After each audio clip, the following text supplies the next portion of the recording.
featured football game of the week.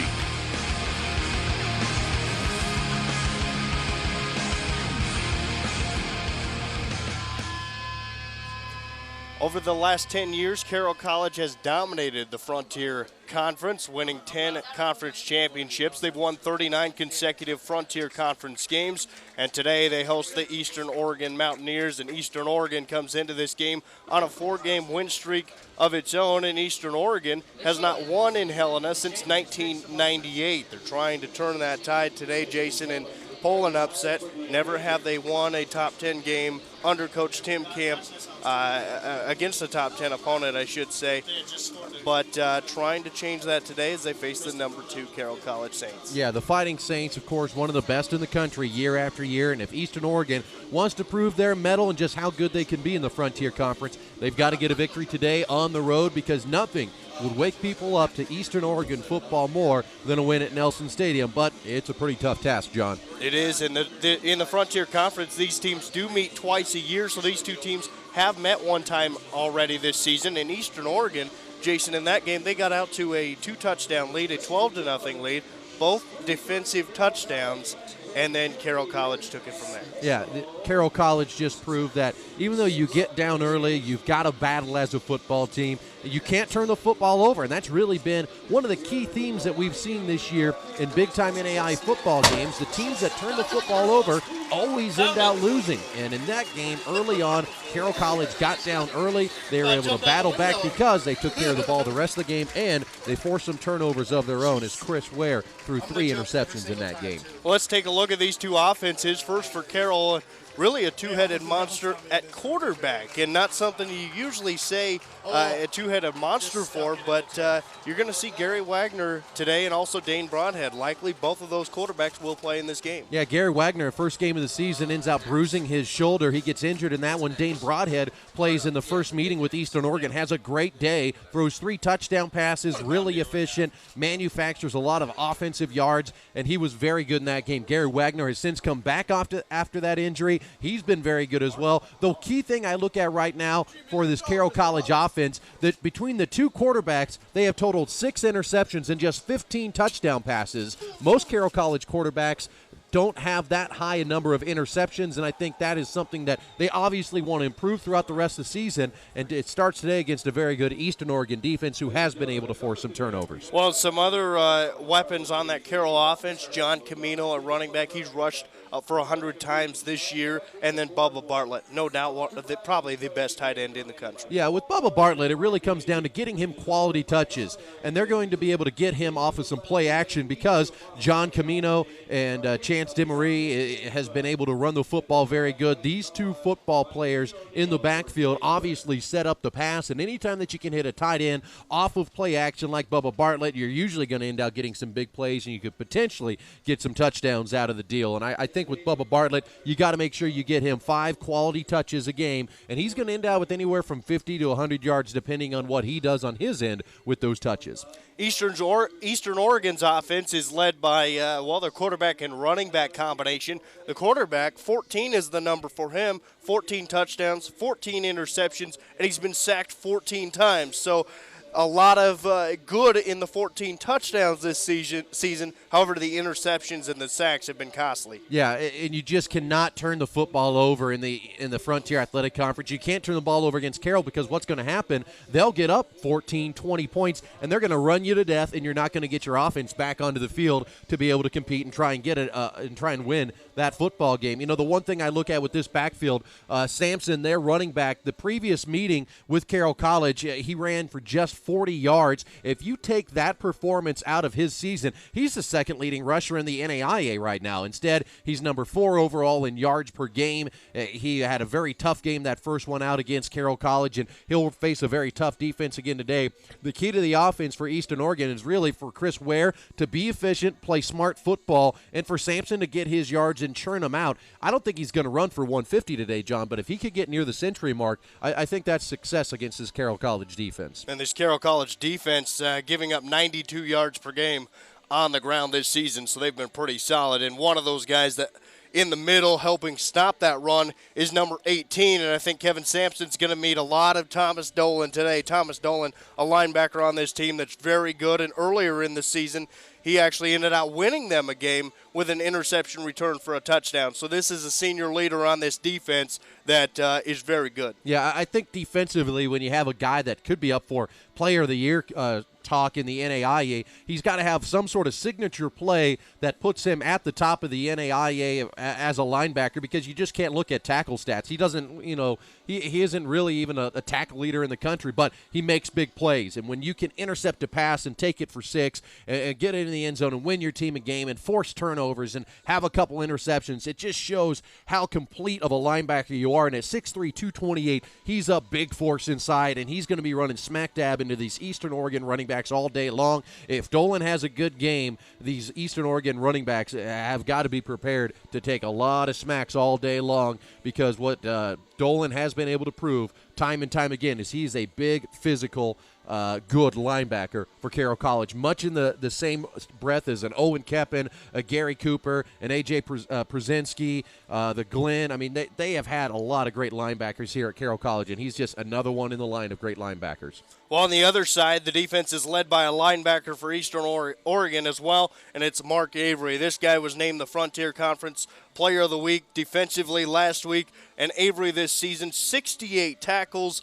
They have been in some high-scoring game, Eastern Oregon, so their defense has been on the field more, but he's been busy. It's been 2 guys at the top with about 60 tackles, and the rest of the team is around 30 to 40, so he's been very busy when out on the football field. Yeah, Avery is kind of in that same breath as Dolan. What he does is he patrols the field. He's all over the field. He makes a lot of tackles, and a lot of that is because they're running away from a guy like Seth Kimball on the defensive line. Kimball leads is one of the sack leaders in the country. He's a tackle for loss leader in the country. He's very good on the defensive line, and Seth Kimball's play at the D-line position opens things up for Avery and allows Avery to get free as a linebacker.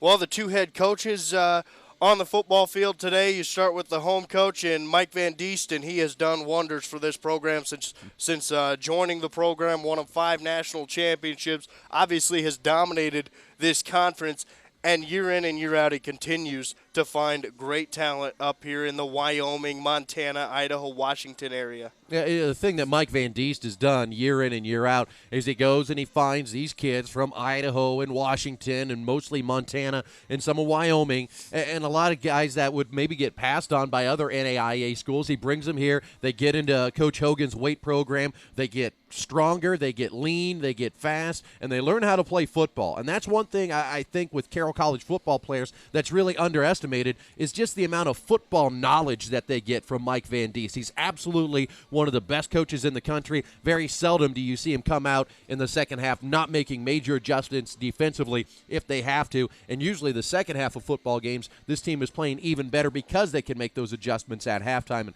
Mike Van Diest is absolutely one of the best active coaches in the NAI and one of the best all-time coaches in the NAI, just given his history and his record. Well, in his 12th season, 136-20, not a bad record to have. No, he has been tremendous and is obviously a win percentage leader right now in the NAIA for active coaches. And if he keeps turning out the wins that way he is, he'll end up being one of the best statistically all-time as well.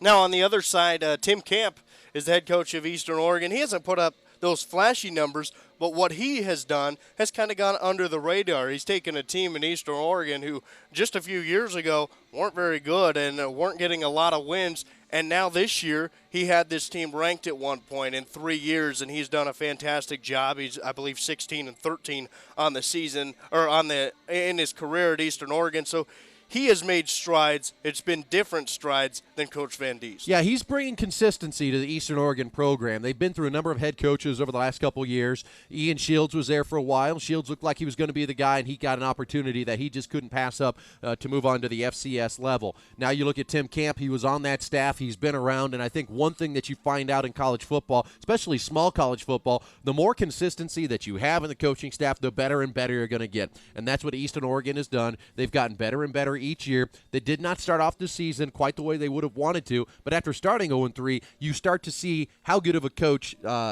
Tim Camp is not allowing his players to give up. They've rattled off 4 straight victories, and that's what makes today's game even more interesting, knowing that they've been able to battle back through adversity and that they're in a very adverse situation here today in Nelson Stadium, and that they're going to have to battle their butts off in order to get a victory here today. And that's what I really respect about Coach Camp and what he has done at Eastern Oregon. Well, they're on a 4-game win streak, and Carroll was scared to the very end last week. Is this the potential week to maybe upset Carroll College? I don't think so, just because this game is at home, and I think Eastern Oregon comes into this game with very good intentions and obviously wanting to try and knock off one of the best teams in the country. But ultimately, John, this really just comes down to Carroll College Fighting Saints knowing that they had a very tough game last week. They almost lost that one, and they had a very tough week of practice, and they'll be right back at it again this week. And there's one thing that you know about Mike Van Diest is he will never allow his football teams to come into a game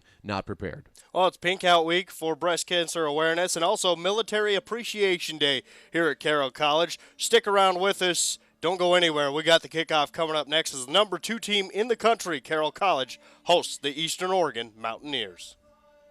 At a time when sports are heading in the wrong direction, the NAIA is changing the culture of sport. Through the Champions of Character program, with the support of Buffalo Funds, our college students are learning character traits that change behaviors, and they're bringing the message to coaches, parents, and teams nationwide.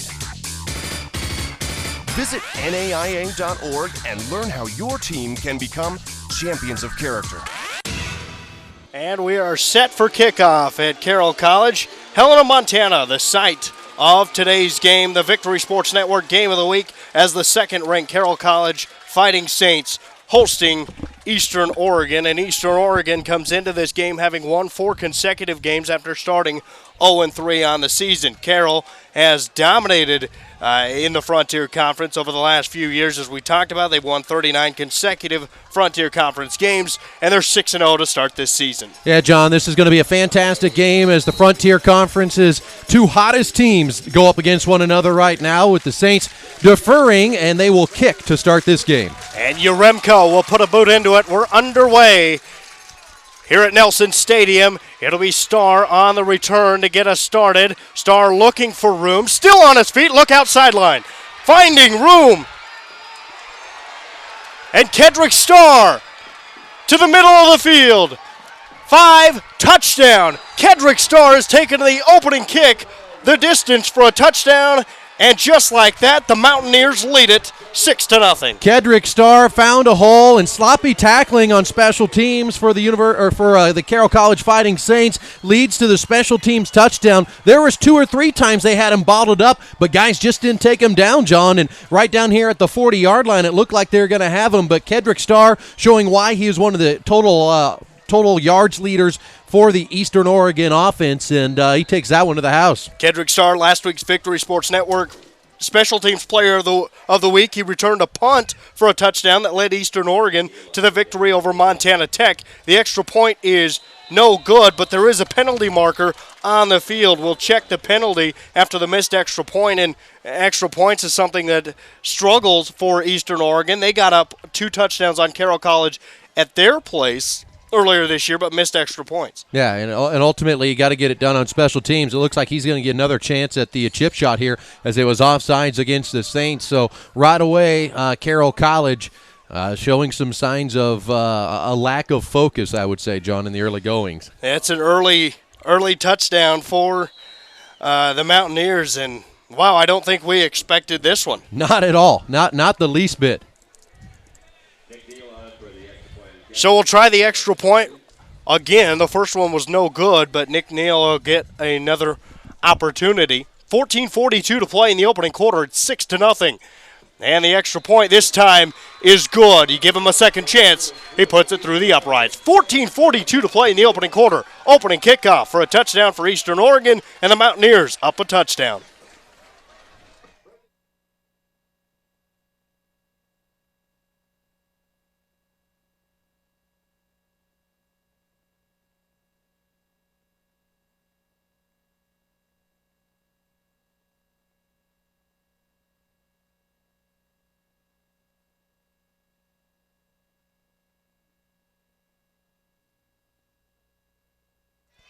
Welcome back to the Victory Sports Network NAIA Football Game of the Week. John Thayer has the play-by-play. I'm Jason Dannelly, and a shocking start to the beginning of the Carroll College Eastern Oregon game as Star takes it all the way to the house in Eastern Oregon with an early 7-0 advantage with 14:42 left to play in this one, John. Saints get an opportunity to answer. We talked about it in the pregame. You know, Carroll College, they can't turn the ball over on offense. They've got to limit things defense. We didn't mention a whole lot about special teams, and we probably should have, with Kedrick Starr being one of the best special teams guys in the NAIA.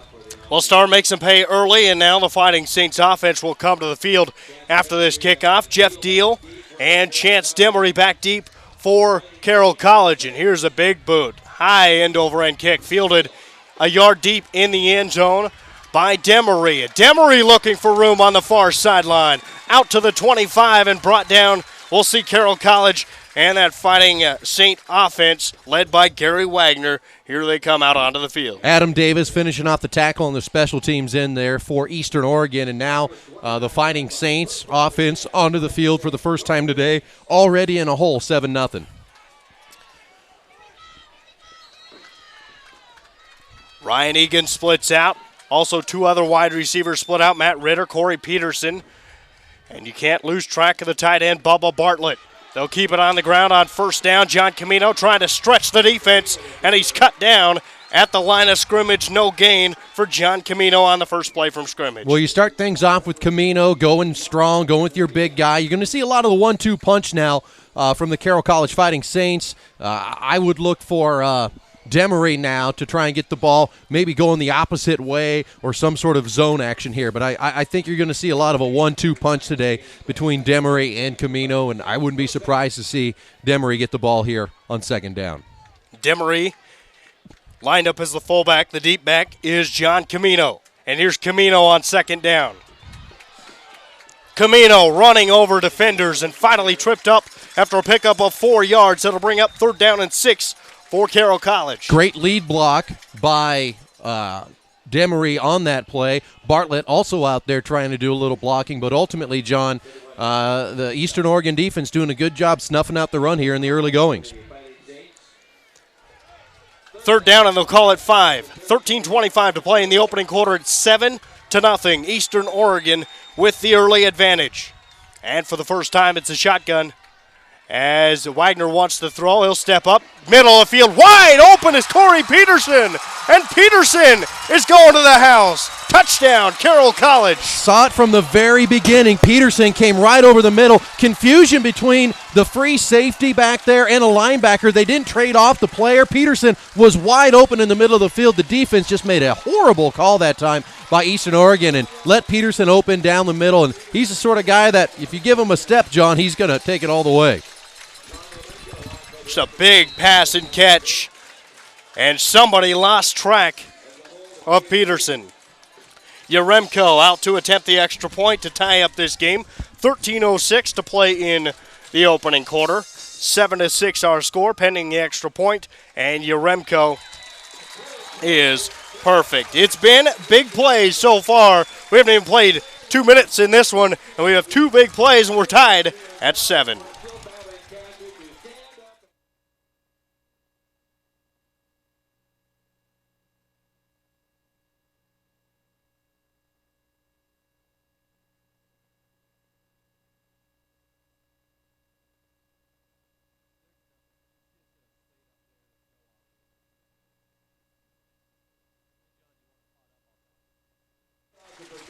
Welcome back to the Victory Sports Network NAIA Football Game of the Week.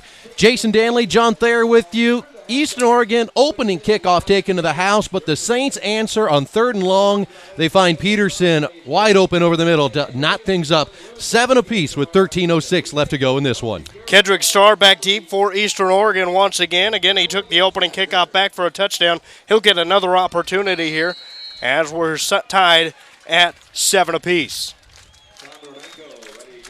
Tom Yaremko to kick it away.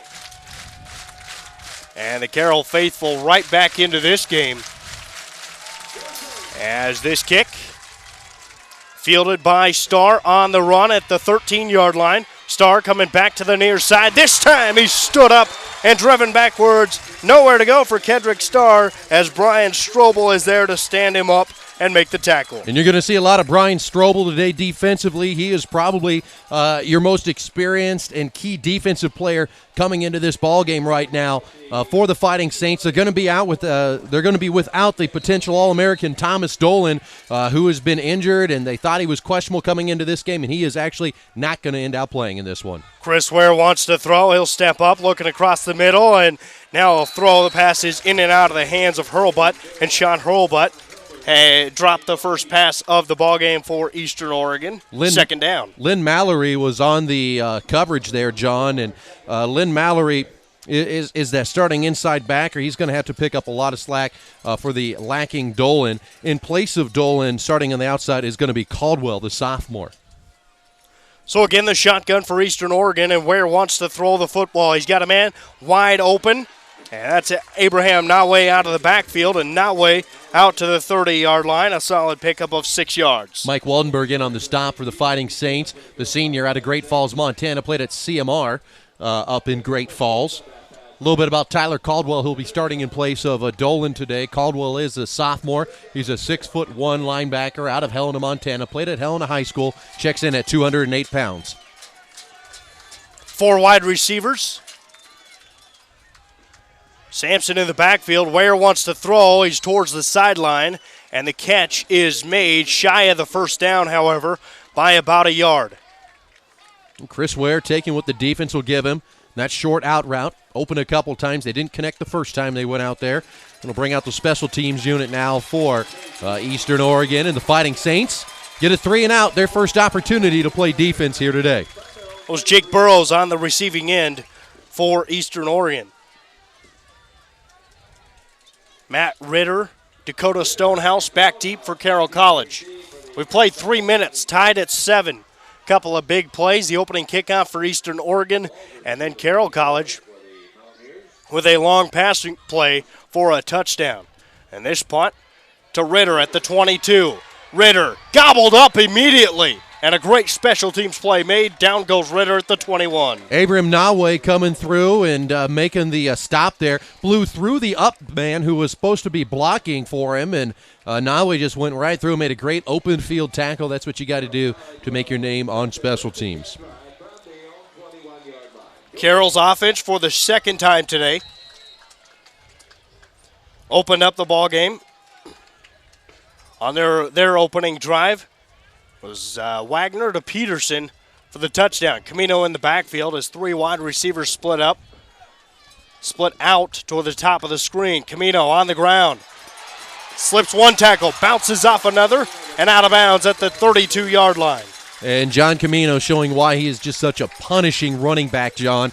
He has been a very physical runner ever since he started getting the majority of the carries in the backfield. You know, he split time last year with Gabe Lee. He splits a little bit this year with Demery and Deal, and that time just getting a hard-fought 10.5, 11 yards to get the first down. And he is a physical guy that not very many defenses want to see in the backfield coming right at him.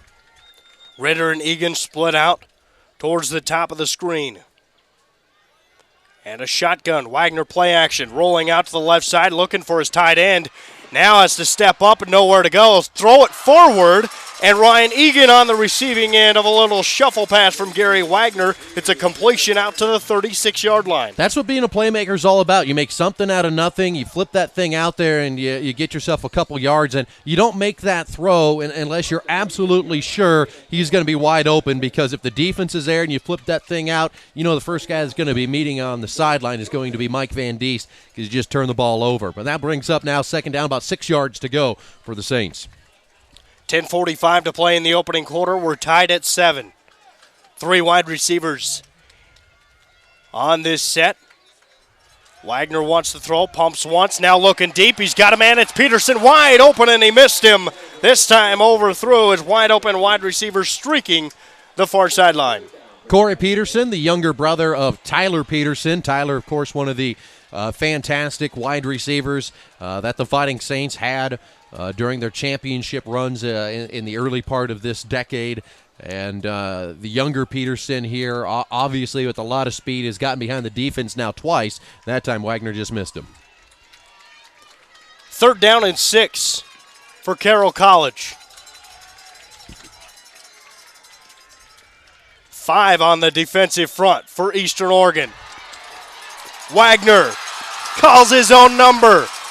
Try to get to the outside, and he's tripped up on a fine defensive play by Max Hanna. And Max Hanna may have just saved a Gary Wagner touchdown.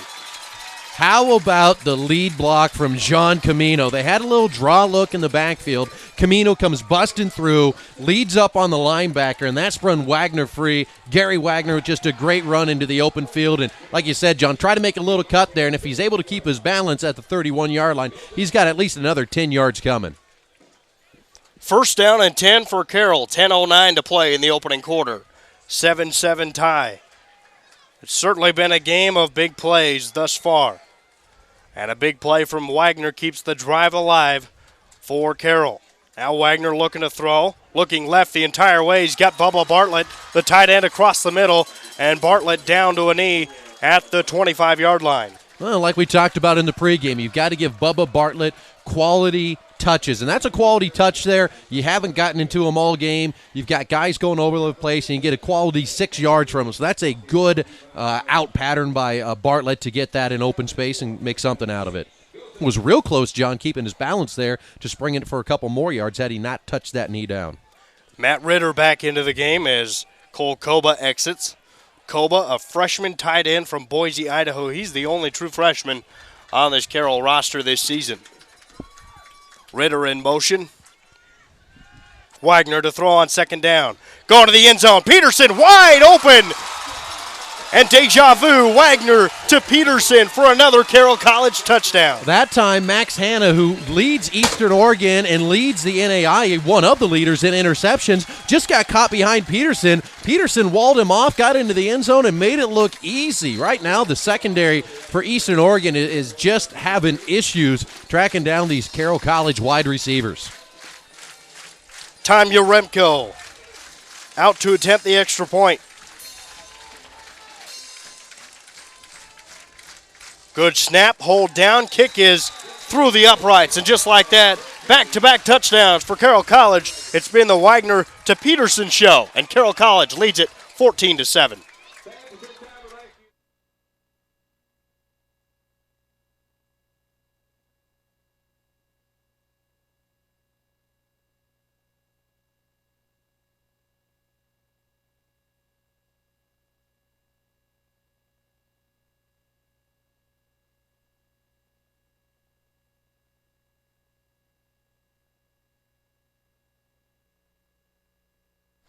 This is the Victory Sports Network NAIA Football Game of the Week. Fighting Saints lead it 14-7 with 9:08 remaining in the first quarter of action. 2 touchdown catches now by Corey Peterson, the 5'8" senior out of Helena, Montana. He's having a day already. Tanya Remco has it teed up. And he'll put a boot into this one. A long line drive kick. Fielded at the 3. Abraham Nawe looking for room, and he's struck down from behind. Good tackle that time in the open field by the Saints' Spencer Chamberlain, the sophomore out of Helena. Yet again, another linebacker. And you just look at the Saints linebackers, and the one thing that you hear about Carroll College year in and year out is how undersized the offensive line is. Well, I look at just how well-sized the linebacker core is for the Saints. Spencer Chamberlain playing special teams there. He's 6'2", 225. That's another great-sized linebacker to have in the NAIA, and these guys can all move.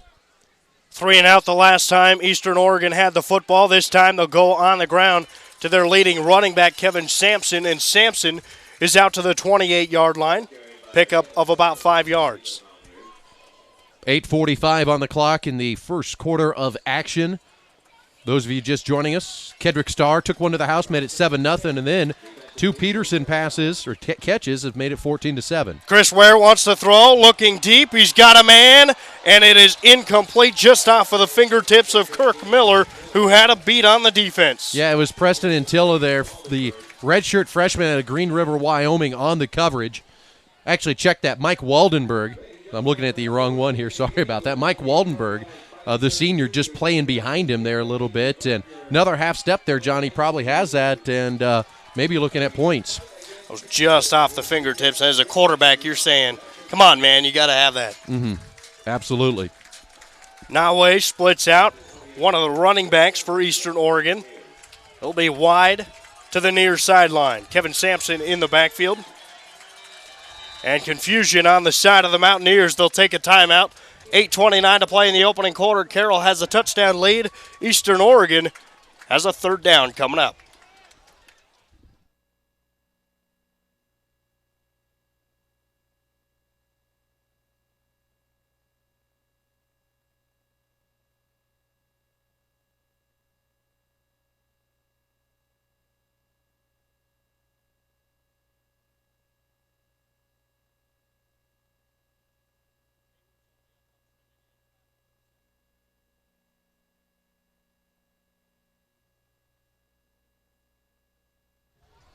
Welcome back to the Victory Sports Network NAIA Football Game of the Week on live at VictorySportsNetwork.com. We want to, of course, tell everybody thanks for coming into the broadcast as well as participating in the chat. We'll try and keep you updated on this end as we get back to the action. 3rd down and 6. Chris Ware from the gun. He'll send NAIA in motion. Sampson in the backfield.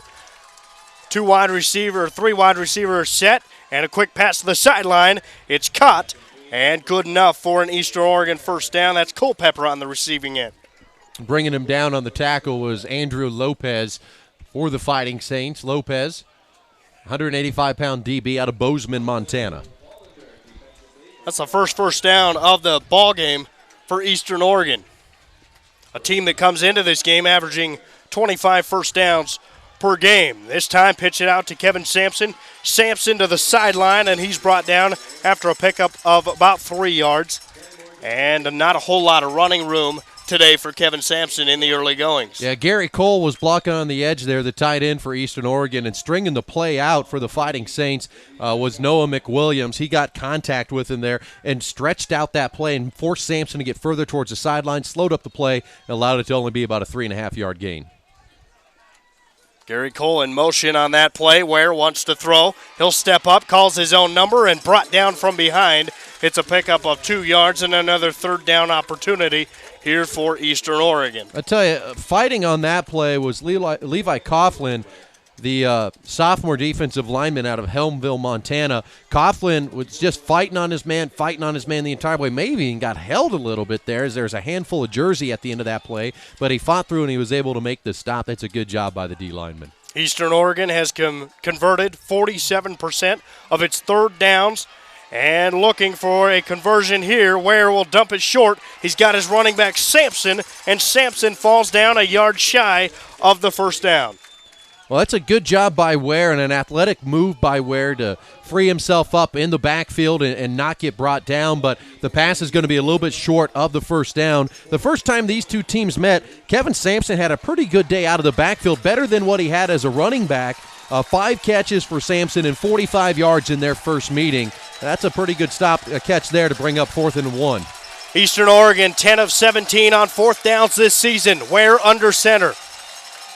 He'll turn, give to the back, blasted into the backfield, and nowhere to go. Lynn Mallory into the backfield for a big stop for Carroll College. That is called game planning right there. That's 100% game planning. There's obviously been a situation this year where when it's been 3rd and short or 4th and short, Eastern Oregon has come out in that too tight formation with Sampson in the backfield, and they blitzed right into it. Mallory caught him before he almost had the ball back there, John. That's a great defensive stand by the Saints. Carroll with its best starting field position of the ball game. They'll start at the Eastern Oregon 39-yard line. 6:41 to play in the opening quarter, 14-7 Carroll College with the advantage, and they have a big opportunity to strike again here in the opening quarter. Play action to Camino. Wagner dumps it to Demery, breaks one tackle, and Demery out of bounds inside the 25.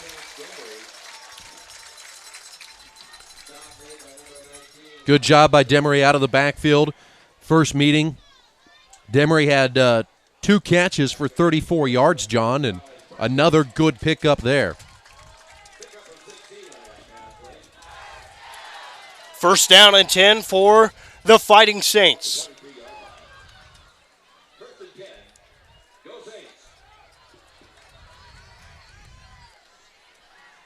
Three wide receivers into the game, two in the backfield. It's Camino. Camino straight ahead, and he's to the 19-yard line. Solid pickup for John Camino. They'll give him 4 yards. It'll bring up second down and 6. We're inside 6 minutes to play in the opening quarter. Carroll leads it 14-7, and the Fighting Saints are driving once again on Eastern Oregon. Kind of a situation now where I think the Saints can try and establish the run. They'll have Demery in the backfield here. And on second and short, wouldn't be surprised to see a little zone look inside. Play action. Wagner looking towards the end zone. Here comes pressure.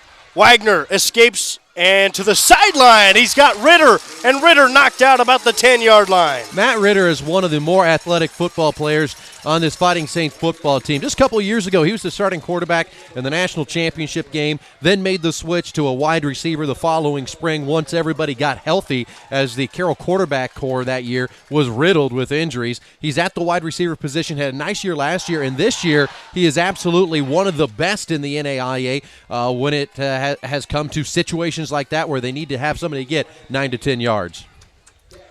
Ryan Egan splits out. Ritter is in motion. Wagner wants to throw. He'll throw it to the end zone, has a man, and off of the hands of Lat Whipplinger, and incomplete. Well, you know that Eastern Oregon is obviously going to be spying Bubba Bartlett in a situation like this. He is the number one target as a wide receiver. But that's going to allow some other guys to get open, so don't be surprised to see him go again and hit somebody like that over the middle. Also, it wouldn't be surprising to see him get Bartlett's number here as well.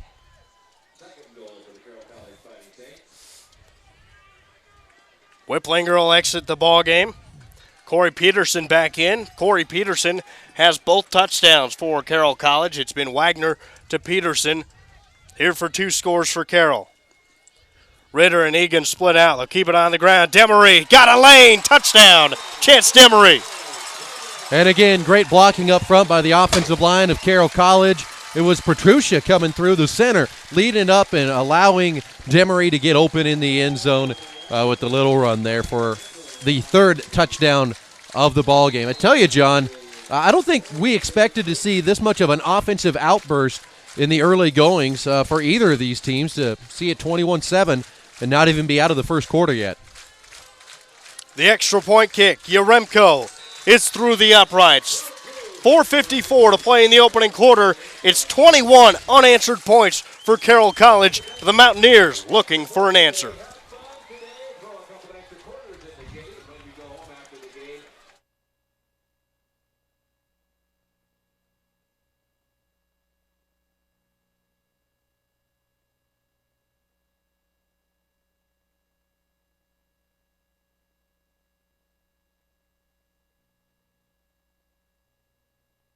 Be sure to join us next week on the Victory Sports Network NAIA Game of the Week, as it'll be Dickinson State and Minot State duking it out for the VSN Game of the Week.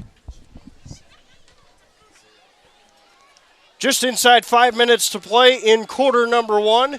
Carroll with the 21-7 advantage. Opening kickoff of the ball game taken by Kedrick Starr of Eastern Oregon for a touchdown. Since then, it's been all Carroll, as the Fighting Saints have 2 touchdowns from Wagner to Peterson, and now a Chance Demery rushing touchdown. 21-7 our scores. Yaremko puts a boot into this one, trying to kick it away from Starr, and Kedrick Starr is going to let this one roll out of the back of the end zone. Eastern Oregon will start from its own 20-yard line. Well, the Fighting Saints have answered in terms of special teams and finding Kedrick Starr after every one of their touchdowns now. He took the first one to the house. The second one, they were able to get a good pop on him by Strobel and stop him short, and then this time they kick this thing deep and make him start from the 20-yard line. Kevin Sampson alone in the backfield. Chris Ware under center. He'll give to Sampson. Sampson hit the hole mighty hard, but he was stood up right away by Brian Strobel. And not a whole lot of room for Sampson, about 2 yards. Great stunt up front by Mason Siddick. Siddick lined up, head up on the nose, and then slanted to the left, got inside that inside gap, and caused the running back to come back to the inside. Ware wants to throw, has all day, now pressure, ducks from 1, makes 2 and 3 miss. Look at Ware go, finding room. Chris Ware to the 40-yard line, and finally brought down after a big pickup on the play of about 22 yards on that scramble. And it's a first down for Eastern Oregon. How athletic is Chris Ware? It looked like he would have been stopped twice in the backfield. He got loose, and then a huge play for Eastern Oregon to get the 1st and 10 and get a little better field position as they'll work from their own 43. 3 wide receivers into the game. Sampson in the backfield. Play action to Sampson. Now Ware will keep it himself, and this time Ware had nowhere to go, driven backwards, and no gain on the play.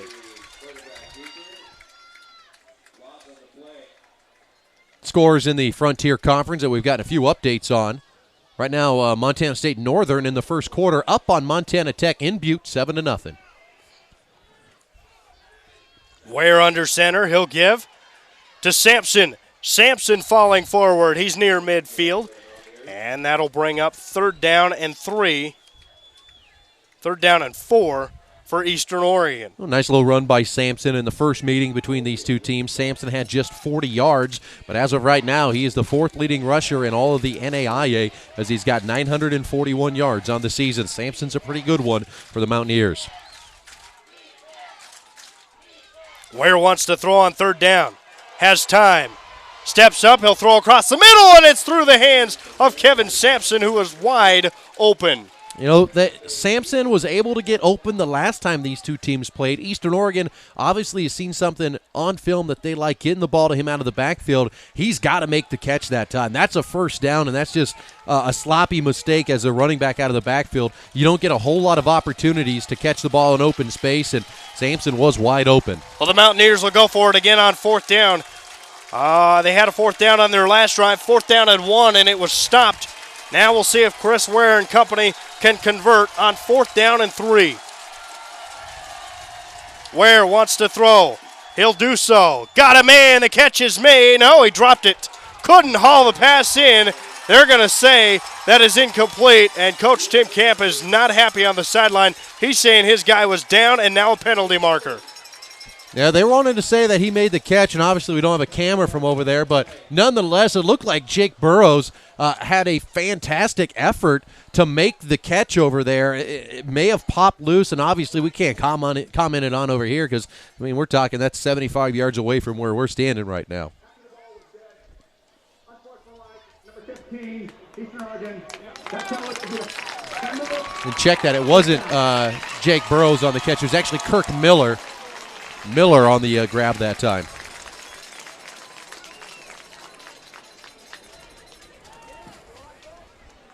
So the penalty works against Eastern Oregon, and it sets Carroll up once again with good field position. Got confused there with Burrows. I kind of mixed him up with Udy. Udy has also spent time as a quarterback for Eastern Oregon, but he's been playing wide receiver mostly this year for the Mountaineers. He is an athletic kid, and they use him as a wide receiver. 3 minutes to play in the opening quarter. It's 21-7. Dakota Stonehouse into the game at quarterback now for Carroll College. And Stonehouse going to call his own number. Penalty markers fly in. Stonehouse still on his feet, up near a first down marker. 2 penalty flags have come in on the play. Yeah, I think there's a hold on the inside on the Saints. I don't know if the one on the outside is going to be the same call there, but it just looked like some guys around the corner just grabbing a little bit too much jersey there as they tried to get Dakota Stonehouse to the outside. First time these two team plays, Dakota Stonehouse, he got into that Wildcat formation, which is essentially what they're running there, just a single wing quarterback sweep. The first time that Stonehouse played these guys, 6 carries for 84 yards. First sling, number 77 will be 77 will be accepted.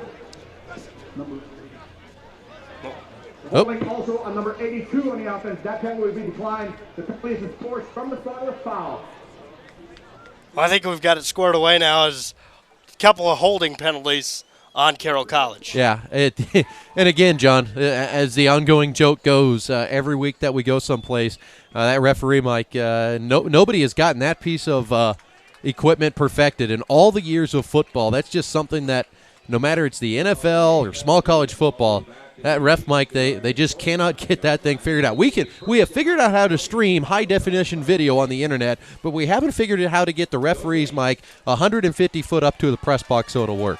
Well, I think that time the referee's mic was working fine. He just was confused down there on the field of who he was supposed to call the numbers on. Stuttering a little bit. Which penalty was declined, which was accepted. Here's Stonehouse. He'll give it off to Camino. Flips back to Wagner. Wagner wants to throw, looking for Peterson. He was covered up nicely. The defense not tricked. Wagner will call his own number. He dropped the football, but got it right back. And they'll say this one was ground caused at the 41-yard line. Man, that a little trickery there, and I think if Wagner could have been able to set his feet a little bit more, Peterson had a beat on his man, and he could have possibly got it to him. But credit the Eastern Oregon defense getting into the backfield and getting pressure on this Carroll College offense and forcing Wagner to run. Otherwise, they may have given up another 6 there again to Peterson. Peterson's been getting loose in the backfield, man. That defensive backfield's got a spot 28, and make sure they got somebody on him. A lot of cushion on him right now. Wagner in the gun with Demery in the backfield. He'll swing it out. Egan on the receiving end. Inside the 40, 35, and run out of bounds is Ryan Egan. Solid pickup, but third down for Carroll College. You look at that play, John, and the defensive backs for Eastern Oregon, they're playing 8-9 yards off the ball. That's just a great read for the quarterback to find Egan out there wide open in the flat because you know he's going to pick up 7-8 yards as it is. Dakota Stonehouse back into the game. Egan will exit. Stonehouse listed as a quarterback. He has not thrown a pass this season. He's got 15 carries and 5 receptions on the year. Third down and 7. Ritter in motion. Wagner wants to throw. Has time across the middle, and it is caught by Bubba Bartlett, but he is short of a first down. Now, what do you do here? I mean, you're a little far out. You're looking at about a 42-yard field goal, but you've got 4th and short, and you've been able to power the ball pretty well against Eastern Oregon. It looks like the Saints are going to elect to go for this one on 4th and short and try and answer 4th down calls with Eastern Oregon off their last drive. You think John Camino gets it here? He's been the Yeah. Bruising back. He's got Chance Demery to lead him in front. And Demery's been a pretty good lead blocker today, and all season, really. 4th down and short, 5 on the defensive front for Eastern Oregon. Here's Camino. First down and plenty more. Inside the 15, and Camino brought down from behind by Max Hanna. Well, Max Hanna was there to make the stop, but nobody was there on the defensive line to make the stop as the lead block from Demery almost wasn't needed. That entire left side of the line just snowed everyone under and ended up making a great play. And inside the 10-yard line goes the big back, John Camino. First and goal with 20 seconds left to play in the opening quarter. Carroll trying to score its 4th offensive touchdown of the first quarter. Play action. Great fake by Wagner. He'll dump it to Bartlett. Bubba Bartlett dives into the end zone. Touchdown as time expires here at Nelson Stadium in quarter one.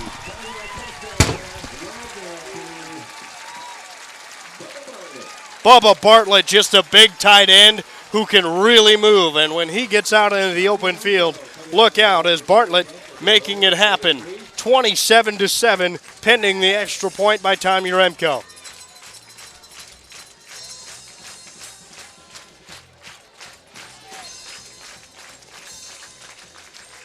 Uremko has it lined up. Hold down. The kick is up and through the uprights. 15 minutes have gone by. We've got 35 points in the ballgame, and Carroll leads it 28-7. Order in, order up, more coffee? I'm a born multitasker. Most folks think my job is pretty safe. They're wrong. There are fryers, knives, slick floors. In this job, I always remember 2 things. Pay attention and smile.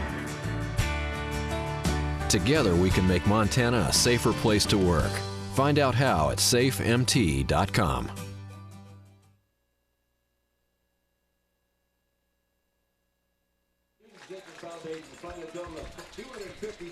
We're through a quarter here at Nelson Stadium, And it's 28-7. Carroll College has opened up its offense nicely here in the first quarter. 3 passing touchdowns, 2 to Peterson, 1 to Bubba Bartlett, and add on a Chance Demery rushing touchdown. And it's just silenced. Carroll College has silenced Eastern Oregon since the opening kickoff. Yeah, through that first quarter of action, John, taking a look at some of the statistics. 8 first downs for Carroll College, 85 yards on the ground, 149 yards in the air for 234. Eastern Oregon with just 55 yards of total offense, 4 of 8 passing for 19 yards, 8 rushes for 36 yards. As these two teams, it's pretty obvious right now which one of the two is performing a little bit better on the offensive side. So Yaremko to kick it away. Abraham Nawe and Kedrick Starr back deep for Eastern Oregon. And this one will go to Starr as Kedrick Starr fields it at the 6-yard line. He has taken one to the house and slips a tackle before being dropped. Loose ball. I think he was down. I do believe they're going to say he was down when the ball came flying out. Well, Kedrick Starr has done a pretty good job on special teams here today when he's gotten it, John, to get some yardage. Obviously, getting a touchdown the first time he had the ball is obviously good. But then after that, he's had a couple nice returns and given Eastern Oregon good field position. But like we talked about statistically, John, they just have not been able to get it done. They'll give straight ahead and nowhere to go. Again for Sampson. Sampson back to the line of scrimmage. No gain on the play. Through one quarter of action, Sampson, 5 carries, 15 yards. His longest was 8 yards. Chris Ware with 3 touches, 20 yards rushing. Ware going to call his own number, looking to get to the sideline, and he's just shoved out of bounds. A pickup of about 3 on the play. It'll bring up 3rd down for Eastern Oregon. Raheem Harris forcing him out of bounds at the end. Harris was right there to make the play. Didn't come off the block quite soon enough, John, but was able to force him out after just a 2-yard play to bring up, like you said, a 3rd and long situation as we've just started the second quarter of action. 3rd down and 7. Chris Ware wants to throw. Dump it short to Sampson. Couple of guys falling down. Sampson forward. He's got the first down out to the 45-yard line. Well, Lynn Mallory was there in the backfield as well as Thomas Robinson, but neither of those guys were able to bring him down before they slipped up. And Sampson showing you there what type of ball player he is in open space. When he gets it open space, John, he certainly is able to do something pretty good with it. Abraham Nawe in the backfield, this time for Eastern Oregon. Chris Ware gives to Nawe, slips a tackle, and back to a yard loss on the play. Well, right when the Carroll College defense does give up a couple yards, they come back and they pound it right on the defensive front, and they control that line of scrimmage to exploit any weaknesses Eastern Oregon might have up front. 2nd down and 11, 13:30 to play in the first half. Carroll leads at 28-7. On 2nd down and long, Chris Ware wants to throw. He's got a man, and the catch is made by the tight end, Dylan Bedford. Bedford hit immediately and picked up about 4 yards. Good coverage by the Fighting Saints defense. Eastern Oregon trying to find something with this short passing game, John. They've had a little bit of success getting guys open on 3- and 4-yard routes, and I think if they're patient offensively, they can chip away at this defense of the Fighting Saints. 3rd down and 7.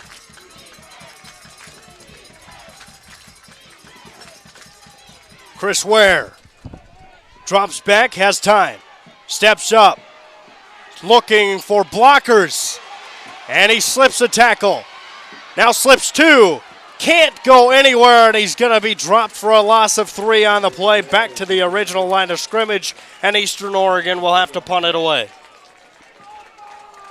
12:25 to play in the second quarter, 28-7, Carroll with the lead. And the Carroll defense showing its dominance here in this first half. Dakota Stonehouse, Matt Ritter back deep for Carroll. As Ricky Parkhouse will punt it away. He's punted a 61-yard kick this season. And a big kick here. Ritter waving for a fair catch. He'll let it bound at the 1-yard line and into the end zone. It's a touchback for Carroll College, and the offense will start from its own 20-yard line once again. The last 2 offensive drives for Carroll have been pretty solid starting field position at about the Eastern Oregon 40-yard line. So now Carroll will be tested again in this one as they'll be backed up inside Eastern Oregon territory once again. Gary Wagner to lead this team at the quarterback. He's in the shotgun. John Camino in the backfield. Corey Peterson, Matt Ritter split out. And in motion is the tight end Bubba Bartlett.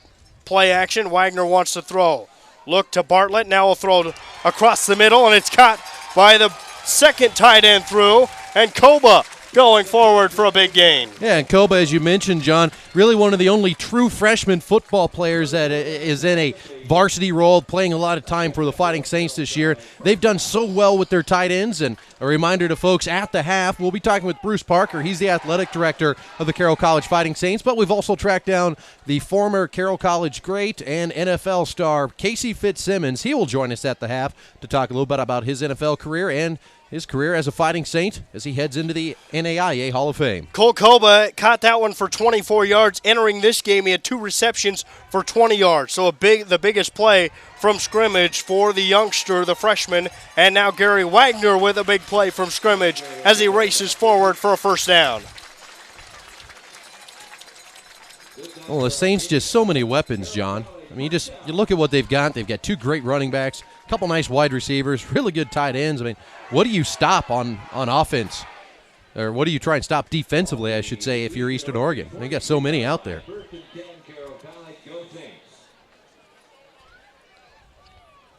Ryan Egan came out of the game for Carroll. Dakota Stonehouse back into the game for the Fighting Saints. 11:05 to play in quarter 2. And Carroll with the 28-7 advantage. Demery on the ground. Penalty marker flies in. And Demery blasts forward for 7 yards, pending the penalty. For those of you just joining us for the broadcast, I know a couple of questions out there with what has gone on to start this game. And the Fighting Saints gave up a kickoff return by Kedrick Starr, who took it to the house in the early goings to make it 7-0. Since then, 28 straight points by the Fighting Saints, including 2 touchdown passes to the wide receiver Corey Peterson. Also found Bubba Bartlett to get him into the end zone, so the Fighting Saints offense has been on here today. All-American candidate Thomas Dolan banged up in last week's game. Did not practice all week, not playing in today's game. Wagner wants to throw on first down at 15, and he's got a completion to Bubba Bartlett, a pickup of 6 yards before Bartlett is spun out of bounds. Jared Young on coverage for the Mountaineers.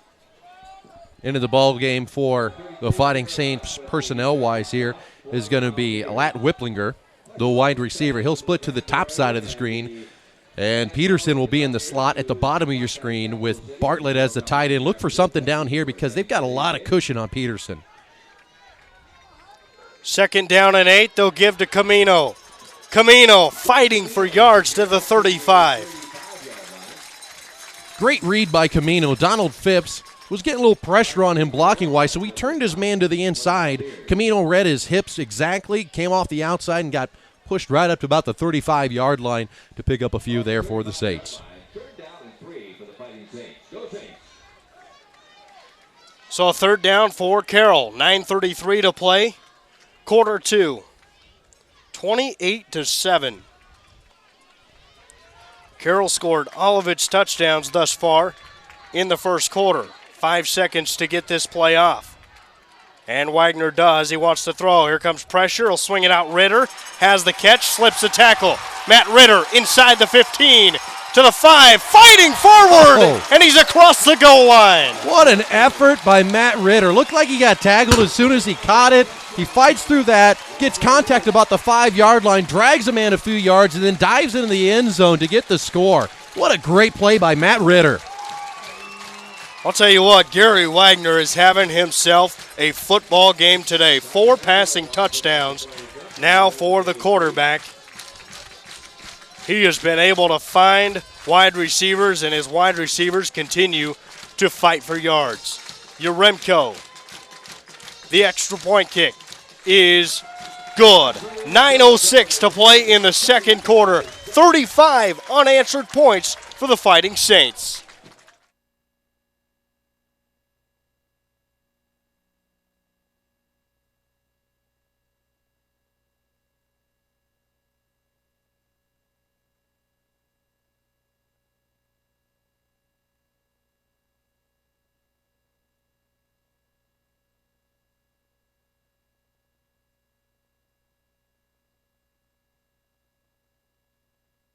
Welcome back to the Victory Sports Network. NAIA Football Game of the Week. The Fighting Saints get a huge touchdown reception by Matt Ritter, and the Saints offense is rolling today, up 35-7 with 9:06 left to play in just the second quarter. The Saints are certainly looking like the number 2 team in the country right now, John. They certainly are, and you mentioned Thomas Dolan out on this Saints defense, and also Pat Regan out of the ballgame today. They're missing 2 starters on defense, and they certainly look like they haven't missed a beat here in this first half. As this kickoff will go to Kedrick Starr at the 9. Starr dancing and brought down at the 28-yard line. First down and 10 for Eastern Oregon. We have not seen much from this offense of the Mountaineers. Eastern Oregon has rolled for their last 4 games, winning all 4 straight, and they did it running the football. They have not been able to establish the run yet today, John, and if they could start chipping away a little bit with Sampson in the backfield, they might start to see some success offensively. Chris Ware, quick drop, swings it out to the sideline, and it's Burrows. Burrows is brought down, trying to fight for yardage. But he's brought down after a pickup of about 4. Joe Dunning in there to finish off the stop for the Fighting Saints. First contact was made by Mike Waldenberg, but Waldenberg didn't quite finish things off. Ware under center. He'll turn, give to Sampson. Sampson looking for room. He's got about 3 yards and cut down, and he has just struggled to find room against this defense.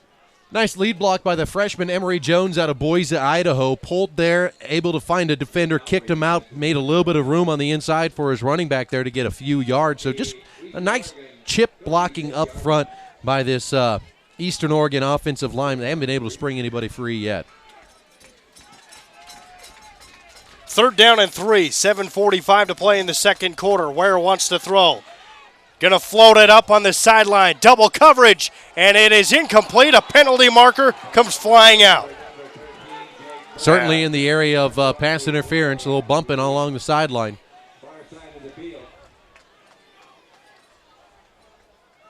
They're going to say it happened at about the 38-yard line. Both guys were turned looking at it, but when you're turning and looking, you can't accidentally run into the other guy and run him out of bounds.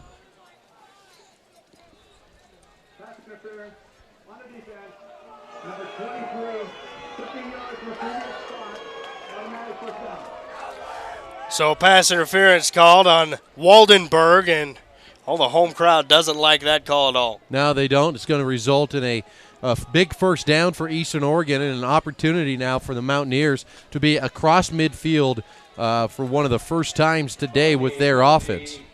They haven't been able to get very many first downs offensively, that one coming off a penalty. Ware gives off to Sampson. Sampson slips forward. He's able to pick up 4 yards, and those 4 yards were not easy. He was hit at the line of scrimmage. Yeah, Colton Shirley was up on the left side of the defensive line there for the Saints. He tried to go up against Cameron Brophy, and Brophy was able to wall him off for just a little bit there, and Sampson made a nice little cut to the outside to pick up a nice 3 yards. Chris Ware wants to throw, swing it to the near sideline. Kirk Miller has the catch, and then he's knocked out of bounds. And that's very close to an Eastern Oregon first down. And again, Eastern Oregon going with that short passing game, not trying to find stuff deep and over the middle. They've had some success throwing it short here today, and that results in a first down. So Eastern Oregon finding some life here in the second quarter on offense. This is the first time, I believe, Jason, that Eastern Oregon has taken snaps inside Carroll College territory. Yeah, it absolutely is. Sampson gets the call, slips one tackle, and he's brought down immediately by the second guy through. That's Colton Shirley. Colton Shirley did a good job coming down the line. He was lined up basically as the left side defensive end or the outside linebacker up on the line, and he just flat line, came down the line of scrimmage and found Sampson. Mason Siddick into the game on the defensive front for Carroll. Here comes pressure. Chris Ware looking to escape pressure, and he'll run out of bounds at the 40-yard line and end up losing a yard. He may have got back to the line of scrimmage at the 39. It's a good job by Ware getting back to the line of scrimmage and not taking the sack. Obviously, you'd like to see some positive yards, but when you're getting pressure put on you defensively like that, getting back to the line of scrimmage is albeit a feat in and of itself. 3rd down and 10 for the Mountaineers. Chris Ware wants to throw. Steps up, dumps it short, and he just missed a wide open Kevin Sampson out of the backfield. And probably 4th down territory here for Eastern Oregon. Yeah, I think you got to go for it, and the Mountaineers have not had a lot of luck on 4th down, John. They've got their play snuffed out several times so far, and they're not in that area to really kick a field goal. I don't think they want to punt because points right now is what they need to be going for, and their no-huddle offense will stay on the field. 4 wide receivers into the game on 4th and 10. And the Carroll faithful behind this defense. Chris Ware wants to throw, has all day. Still looking. Here comes pressure. Pumps once, buys some time. Now go to the end zone. Has Sampson wide open, and he's got it drug into the end zone. Touchdown, Eastern Oregon. Great blocking up front by the offensive line of Eastern Oregon. Jason Lewis was able to pick up Travis Schmidt on the right on the offensive line as Schmidt came across on a little stunt. The offensive lineman was right there to meet him in the middle. Otherwise, he would have had a clear shot on Chris Ware in the backfield. By not getting into the backfield, they find Sampson then right at the end of that for a touchdown. I tell you, that's good offensive line blocking by Eastern Oregon, finding the open guy and knowing where the stunt's coming from. Nail the extra point. And the kick is through the uprights. 5:46 to play in the second quarter. The Mountaineers have found an answer, but they've got a hill to continue to climb here in Helena. 35-14, Carroll College on top.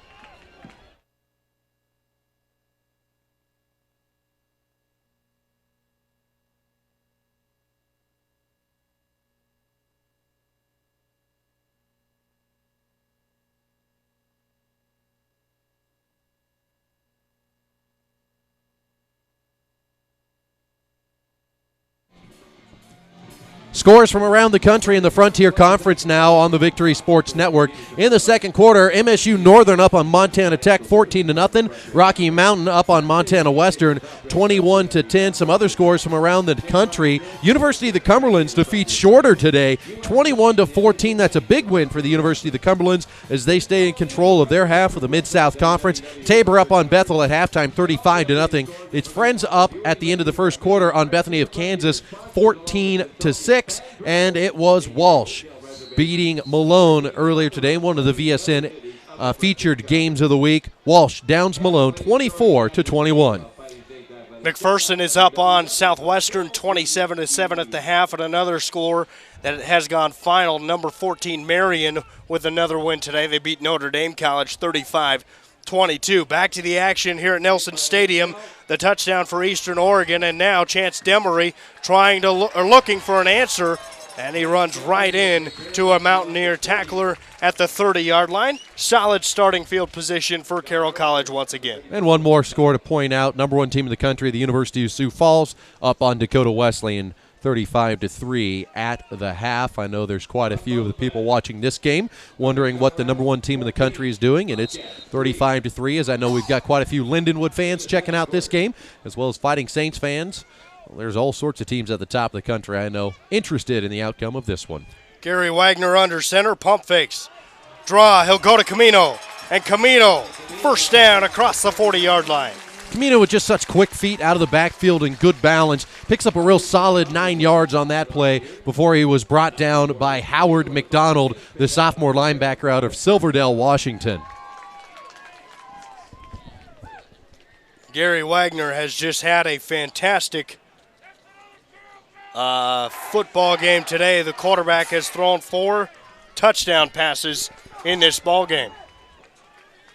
5:14 to play in the second quarter. Second quarter seems to fly by from what the first quarter had as they set up the screen. Matt Ritter run out of bounds inside Mountaineer territory. Good job by Matt Ritter.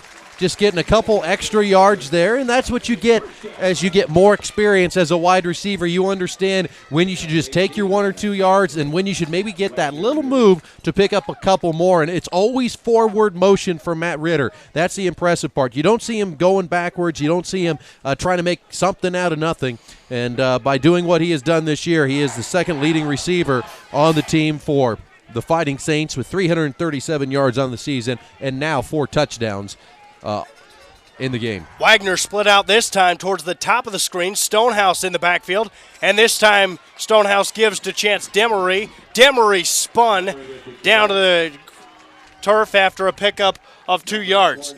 And that play, Jason, set up by that play we saw earlier where Stonehouse gave it off to Demery, who flipped it back to Wagner looking to throw. Yeah, Kyle Kerfoot, the outside linebacker for Eastern Oregon, came up to try and tackle Demery right at the very beginning, but Demery lowered the shoulder, gave him a little bit of punishment, put him on his backside before he was stopped at for just a 1-yard gain.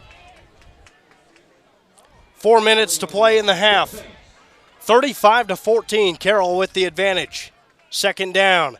Play action, Wagner wants to throw. He'll step up, pump fakes. Across the 35, he's got the first down inside the 30-yard line and run out of bounds. Good job by Wagner, knowing where the yard marker is, getting it, and then just getting out of bounds. You know, the Fighting Saints quarterbacks, ever since John Barnett was the starting quarterback here, after him, it's been a slew of guys that have been trying not to get themselves hurt because they frankly have had quite a few guys playing in the backfield due to injury. After Wagner went down a couple years ago, it was Dane Broadhead. Then Broadhead went down. It was Ritter. They came back. They had guys healthy. It was Wagner. Wagner got hurt. Broadhead back in this year. Now Wagner's back healthy again. Wagner wants to throw. Steps up. John Camino blasted after making the catch. Yeah, good head-on hip tackle that time by Howard McDonald. McDonald doing a good job trying to track down Camino out there and getting the big back out of the backfield cut down before he's able to turn his shoulders upfield is certainly advisable.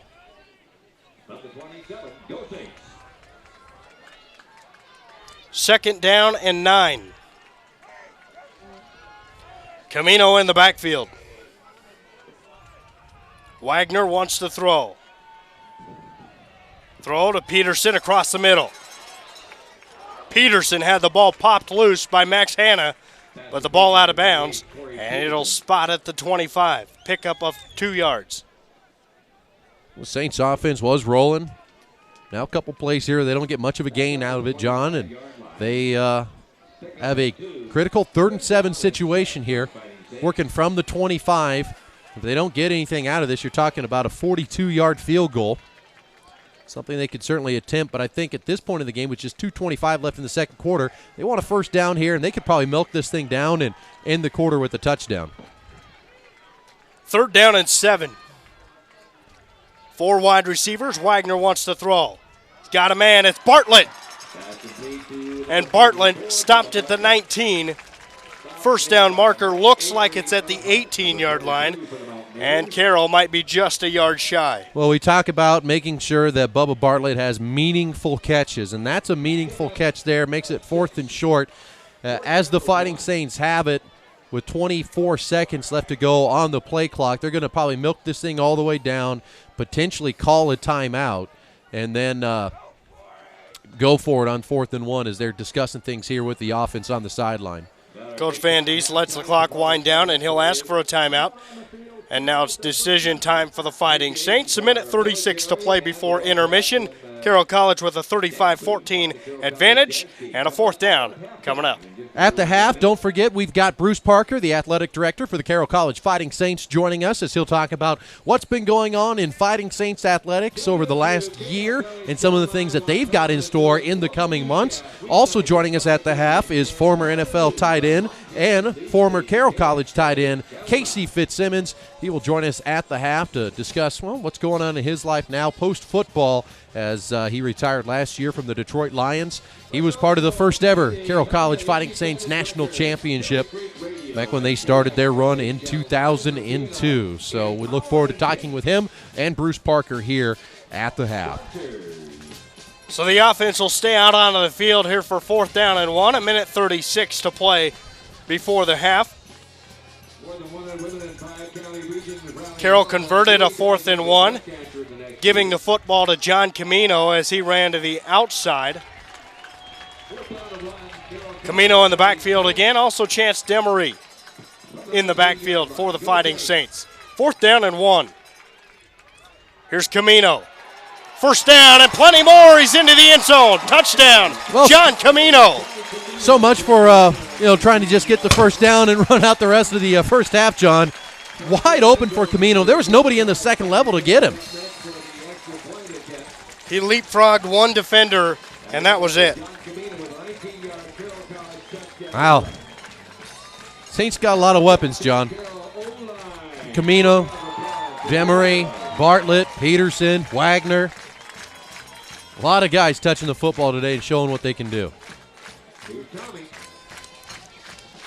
Uremko, extra point is good. 1:26 to play before intermission. Carroll College just pouring it on now. They lead at 42-14.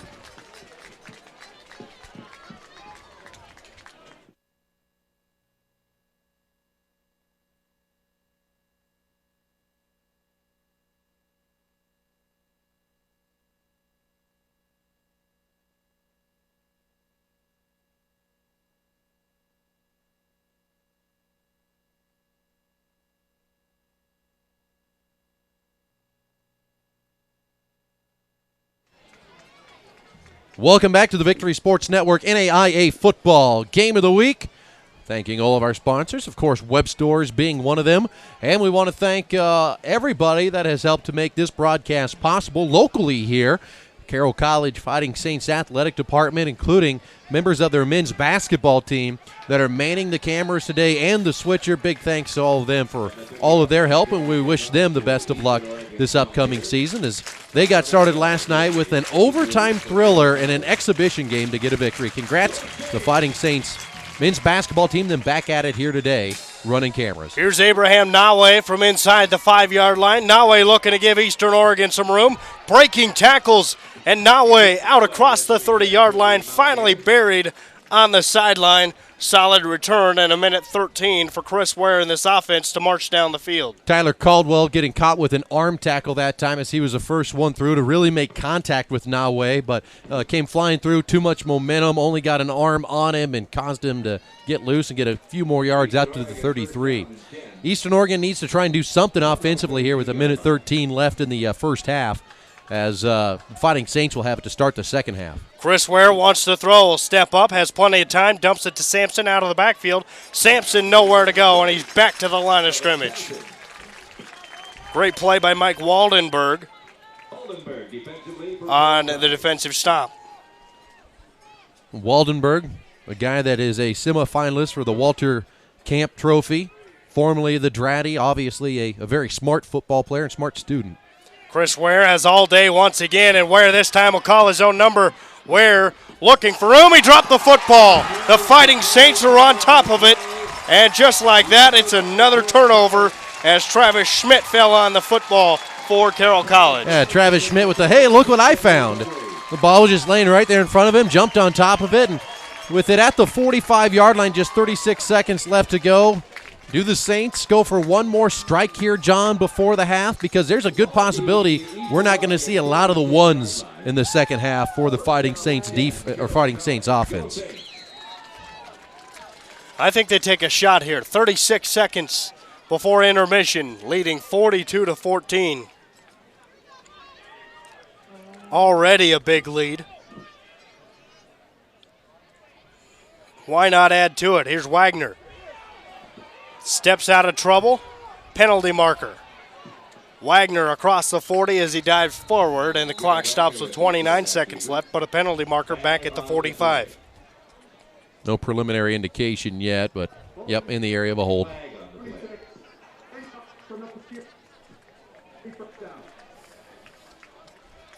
So this one, well, they got out of hand in a hurry, and now Carroll really a chance to pour it on if they could score another touchdown. Yeah, obviously, from the field position they're at now, they're going to be backed up a bit, so you want to try and get a pass for about 20 yards here to get a little closer and take a strike at the end zone if you can. A lot of timeouts left, though, for the Fighting Saints as they still have 2. Losing about 10 yards here as they'll have to work second down, about 20 yards to go, working from the 44. I was just going to mention at some point with a penalty, you might want to think about just going to the locker room, and that's what the Fighting Saints are going to do. They come out in victory formation, and Gary Wagner will go to a knee. And Carroll is content with their 42-14 advantage as the Fighting Saints are going to head into the locker room. Eastern Oregon, a couple of timeouts, but not in the spot to call timeouts. And we'll let the final 10 seconds tick away. 42-14 your halftime score. Stick around. Coming up at the break, we'll have the athletic director of Carroll College, Bruce Parker, and also Casey Fitzsimmons will stop by and talk with Jason Dannelly. We're at the half, 42-14. Carroll with the lead.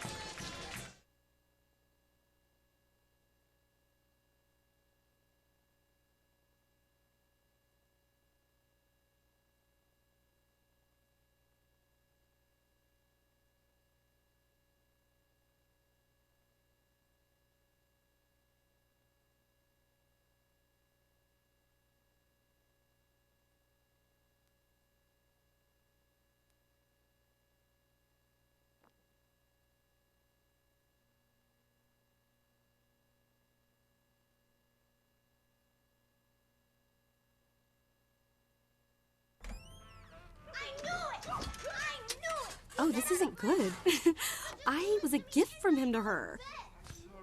I'm going to the animal shelter, which isn't necessarily bad. I just hate the stigma associated with shelter pets. People will think I bite or that I spray everywhere. They're the ones with problems. I'm totally fine. Adopt me, you'll see. I'm gonna go pack. I can't even believe you! And she has a mustache!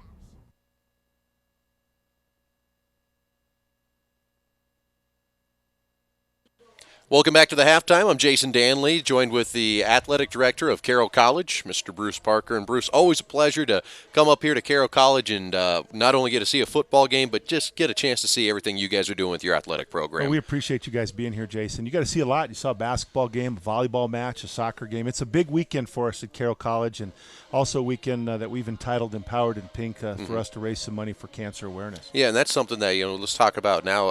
How did you go about really designating this week and some of the behind-the-scenes stuff, and the other side of it, too, where you're helping to keep things local here with the Pink Initiative? Yeah, it's real important to us. So we just didn't want to do it to be cool, like wearing tennis shoes, have your coaches do that. We wanted to raise some money. We want to increase awareness of the problem that we have with cancer in our society, but we wanted to raise some money, and we also really wanted to keep it local. So we've decided to give it to our local hospital and their cancer center. So all the money will stay locally, and we've had a number of sponsors pony up at least $1,000. So we're going to be able to give them a check for $10,000 to $12,000, which we will feel very good about. But we've had great support from this community, and really it's a chance for Saints Athletics. We ask for so much of our community. It's a chance for us to give back. Our student athletes were really excited about it.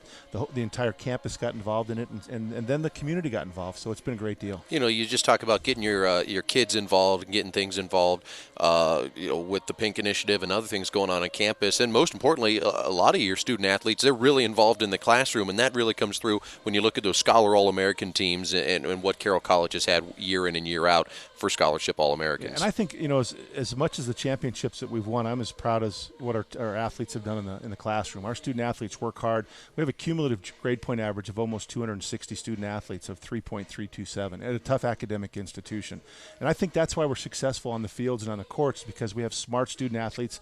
They make good decisions, and they pick up things that our coaches are trying to get through to them. So maybe we don't always out-athlete them, but we always outthink them. No, and that's one thing that you talk about. You outthink them, but sometimes you outplay them, and that's something that your athletic programs are doing right now. Is quite a few of them are rated nationally or will be rated nationally when those polls come out. Yeah, we have 9 sports. We just added 2 more. We just added men's and women's track and field, and we think that'll be exceptional as well.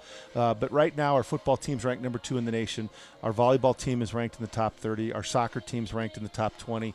Our women's cross-country team just moved up to 16. It's 3 years old. So our coaches have done a magnificent job, and really the credit goes to our student athletes because they work hard and it's a fun bunch. But my philosophy is if you're going to add a team, don't add it just to have numbers. Don't just make it an enrollment initiative. Make them competitive.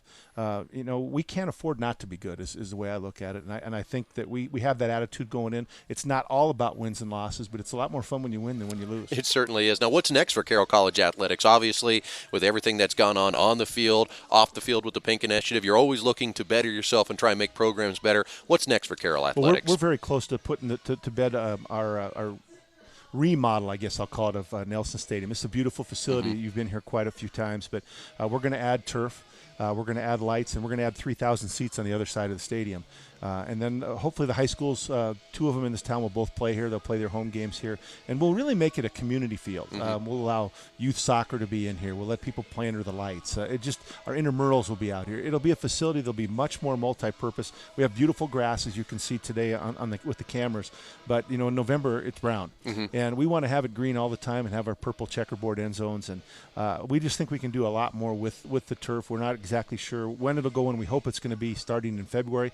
But in Helena, Montana, you have to depend on when the snow goes, and right now we don't know that. So it hasn't snowed yet. Knock on wood, we hope it doesn't. A lot of great things going on here at Carroll College. We are at the half. It's Eastern Oregon and Carroll College Frontier Athletic Conference football on the Victory Sports Network.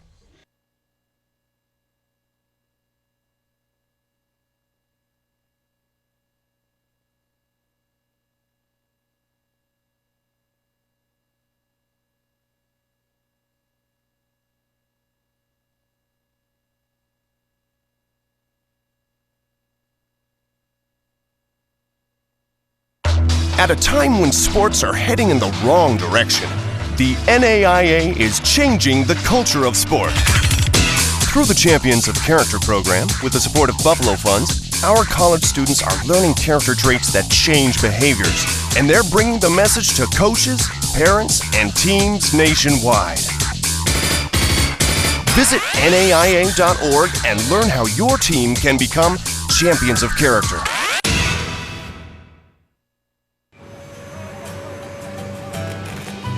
My job is go, go, go. But there's no time or no room for mistakes, especially injuries.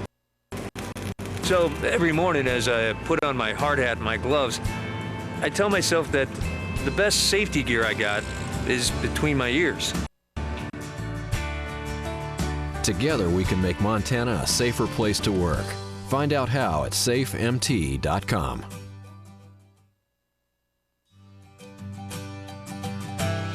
Order in, order up, more coffee?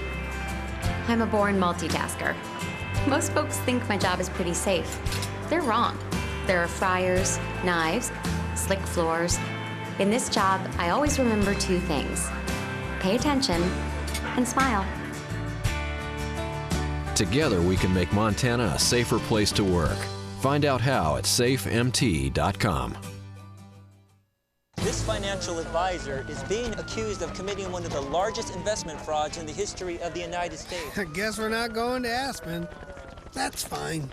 You see, I like tennis balls. He likes insider trading. So he's going to jail and I'm going to a shelter. And no, they're not the same thing. Shelters are for good pets that want to be adopted.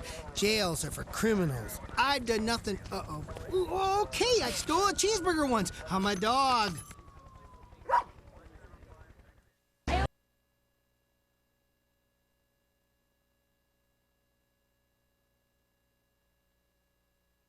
Welcome back to the Victory Sports Network, NAIA Football Game of the Week. Jason Dannelly at the half. It is 42-14. And we're joined now by Casey Fitzsimmons, former tight end of the Carroll College Fighting Saints. Also spent quite a few years in the NFL with the Detroit Lions and retiring last year. Casey, first time we've met in person, but not the first time that we've done an interview, I guess you could say. Yeah. You've always do a good job covering NAIA sports, and you always treat Carroll very well. Yeah, let's go back a little bit to your time with the Fighting Saints, and we had a time to talk with Nick Howlett and Jim Hogan and a lot of different guys that were here when you took over, and even Coach Jones, as they said, when they recruited you, they knew that you were a good athlete, knew you were a good football player.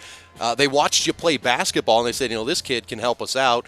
At what point did you go from that, all right, 8-man football player, pretty good athlete in high school, started having a pretty good college career to, hey, maybe that NFL is actually a possibility? When did maybe you start realizing that, or people start saying that to you? Well, I think it came after my junior year, and we had a lot of scouts out here watching me, and it was cool for everybody else. I just kind of went with the flow and didn't really care, didn't, I guess, understand really the big picture of it all and stuff, and so it was pretty humbling. And then, my junior year and then going into my senior year when, I started having a pretty decent year, I thought maybe I do have a shot to play at the next level. And just thank God that I got the opportunity to. Talking a little bit about your junior year, and obviously it's great to get to the NFL, but probably first and foremost on your mind heading into your senior year was getting into the finals, because you guys lost a heartbreaker in your last game as a junior before you came back as a senior. What do you remember about that off season and just how the play changed, the attitude changed to know, all right, we have this possibility of making it to a national championship. This is a legit deal. It came down to just breaking the ice. We got so close against Georgetown my sophomore and junior year, and once we knew we could play and we could beat them. At the end of the game, we're always like, well, we were close, and we should have won that. And our senior year, my senior year, we were just like, no more excuses. Let's just go out there and get the job done. And not a lot of people remember that Southern Oregon game that we played here that we ended up winning. I think we were down by 21 points and came back and won and scored 3 touchdowns in the fourth quarter. And, our season could have been derailed right there. And then go to Sioux Falls, and Brett Birmingham intercepts a halfback pass, and we go in and Mark Gallup scores a touchdown, and we end up winning that game. So it was kind of meant to be, just the way things played out and the way things happened. It was a pretty special year. You have to like how things finished as a college football player for you, getting that first national championship and being a part of that first group of guys that came through.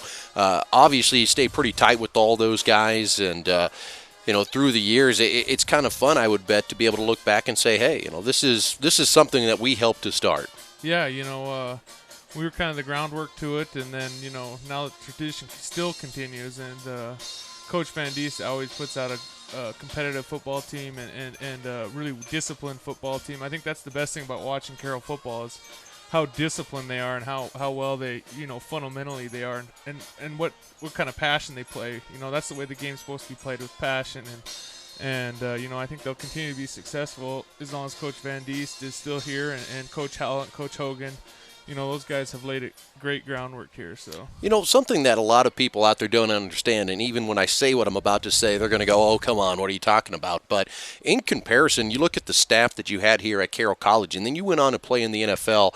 When you talk about football minds, there are some comparable football minds in Mike Van Diest and Jim Hogan and Nick Howlett and what they do, and a lot of the guys that were doing it professionally with the Detroit Lions for a number of years. The NFL, don't get me wrong, there's a ton of great coaches there. But, there's a ton of great coaches at these small-time college football programs, and any one of these guys could coach in the NFL. I've been around a lot of coaches. We had a lot of turnover in Detroit, and, any one of these guys could come out of here and go and at that level and coach. It's not too far-fetched for them to leave Carroll College, which is considered small program football.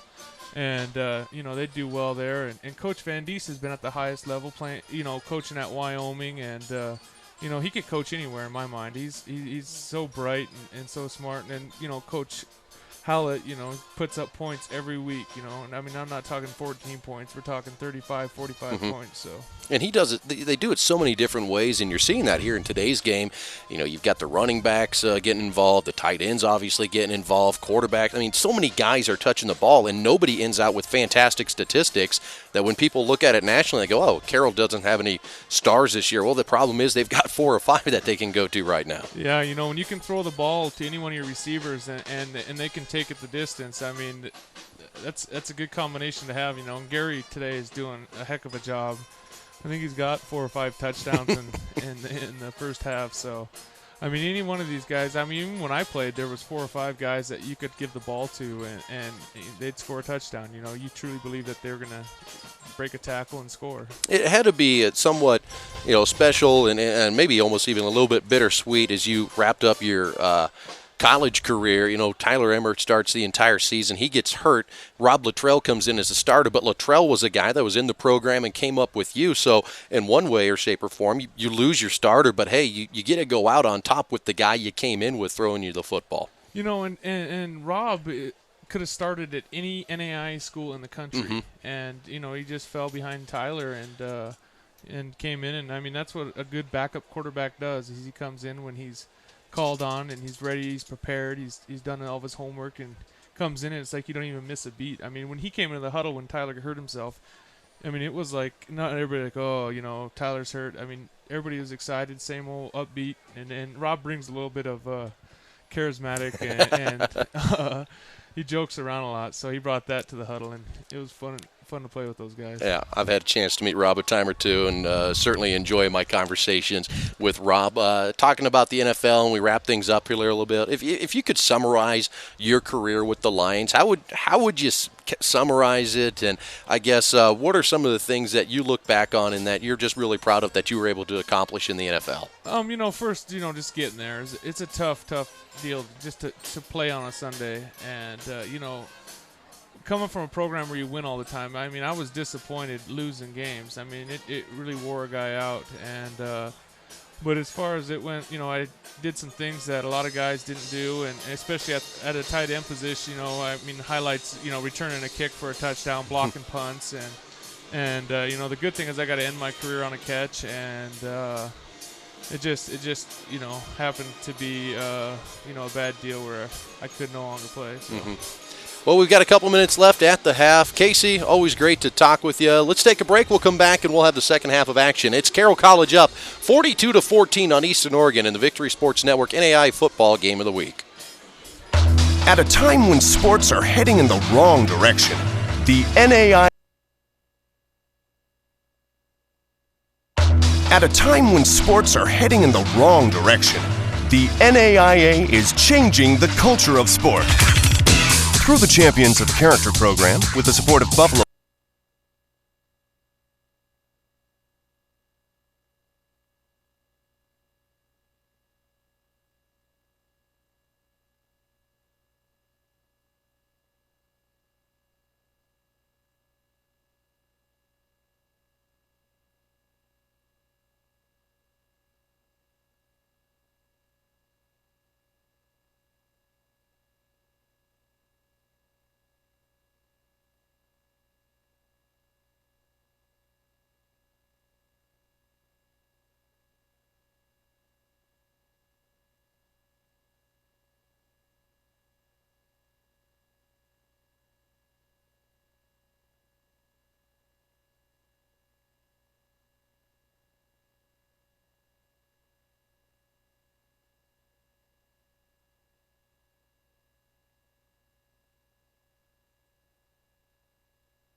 Welcome back to the Victory Sports Network NAIA Football Game of the Week.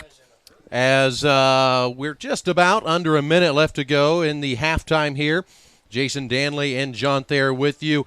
Big thanks to Bruce Parker for joining us at the half, as well as former NFL football player and Carroll College great NAIA Hall of Famer. Didn't get a chance to talk to him about the NAIA Hall of Fame, Casey Fitzsimmons. Casey was a guy that we've always been able to talk to and have always had an opportunity to talk with throughout his NFL career, and appreciate him taking time to talk with us here today. Absolutely a great guy. And before we went on air, I forgot to ask him about this, John. He was a little late into the game today because elk hunting season opened today in Montana, and he got himself his first bull elk ever. He hasn't been able to hunt on Saturdays in the fall because he's been playing football all the time, so gets back to Montana, gets himself a bull elk. Yeah, you asked him how big. He said 5 point, and I was going to say that's not very big, but he's a lot bigger than I am. And Yeah. I quickly stopped myself from commenting on his bull elk. You're about ready to do the, oh, come on. Well, never mind. All right, you could crush me with a hand. Oh, a great first half for the Fighting Saints. We'll see what adjustments Eastern Oregon has made here at the half, John. They obviously want to make this a game because at 4-3 right now, if they could come back and get this thing close, maybe even lose this game, they still have potential to have a great record this season, and they can't let up for a second half. Absolutely, but they need some big plays, and they need to sustain some drives because they have not been able to sustain drives in the first half. Absolutely. Second half is underway as this one goes off of the fingertips of Demery. It's into the end zone, and Jeff Deal will take a knee into the end zone. Carroll will start 1st and 10 from its own 20-yard line. They lead at 42-14. Well, John, the Fighting Saints are going to give us a heavy dose of Demery, also Camino. We're probably going to see several guys getting carries here in the second half, as I really foresee, and just knowing the history of Mike Van Diest, they are going to ground and pound here in the second half. Now they'll start from the shotgun here on first down in the second half. First play is a passing play from Wagner. Will throw across the middle. It's Demery out of the backfield, and Demery across the 40-yard line. It's a first down. Bubba Bartlett was coming back, was right in the area to try and catch that ball, and it looked like Demery ended up taking it away from him. Bartlett took a huge shot from behind on the play, but nonetheless ends up being a first down for the Saints. Just at the start of quarter 3, 42-14, Carroll with the football. This Eastern Oregon defense has got to come up with a big play.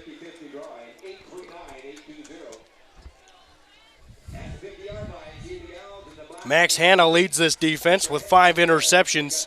He's giving guard to Matt Ritter, and Wagner going to call his own number. He'll slide down across midfield, up near a first down, about a yard shy, and a pickup of 9 yards. That's a very smart move by Wagner to slide at the end of that one. If this is a bigger game, not that this isn't a big game, but if it was a closer game, I should say, he's probably up trying to get that extra yard, but just given how Carroll College's quarterbacks have been hurt so much over the last couple of years, very smart move to just kick slide on that one. From the gun is Gary Wagner. He'll give to John Camino. Camino slips a tackle in 2, and a penalty marker flies down at the 45-yard line, 46-yard line.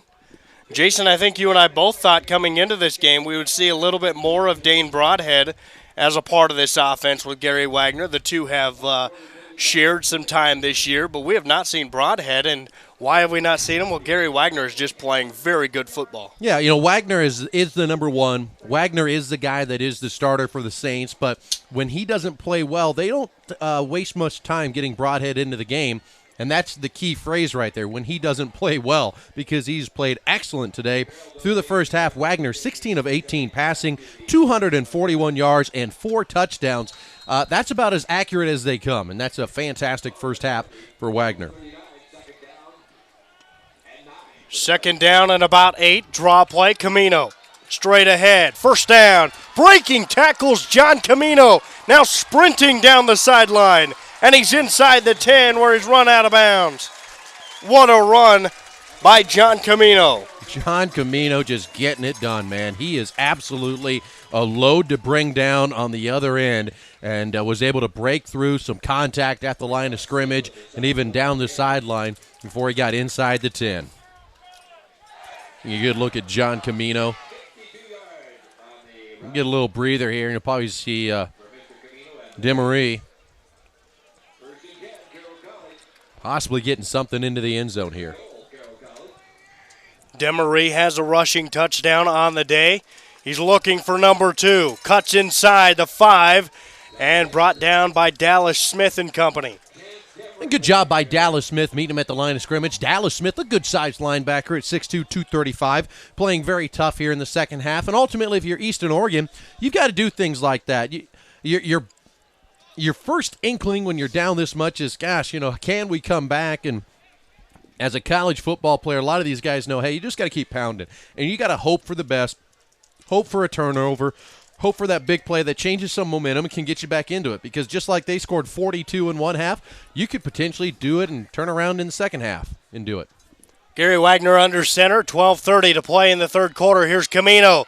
Stiff arm as a guy, and he dances into the end zone. Touchdown, Carroll College. And Bubba Bartlett showing why he's one of the nation's best tight ends. Came up, made the lead block there, was able to get Camino around the outside for the touchdown. Just a great block on the offensive line by Bubba Bartlett.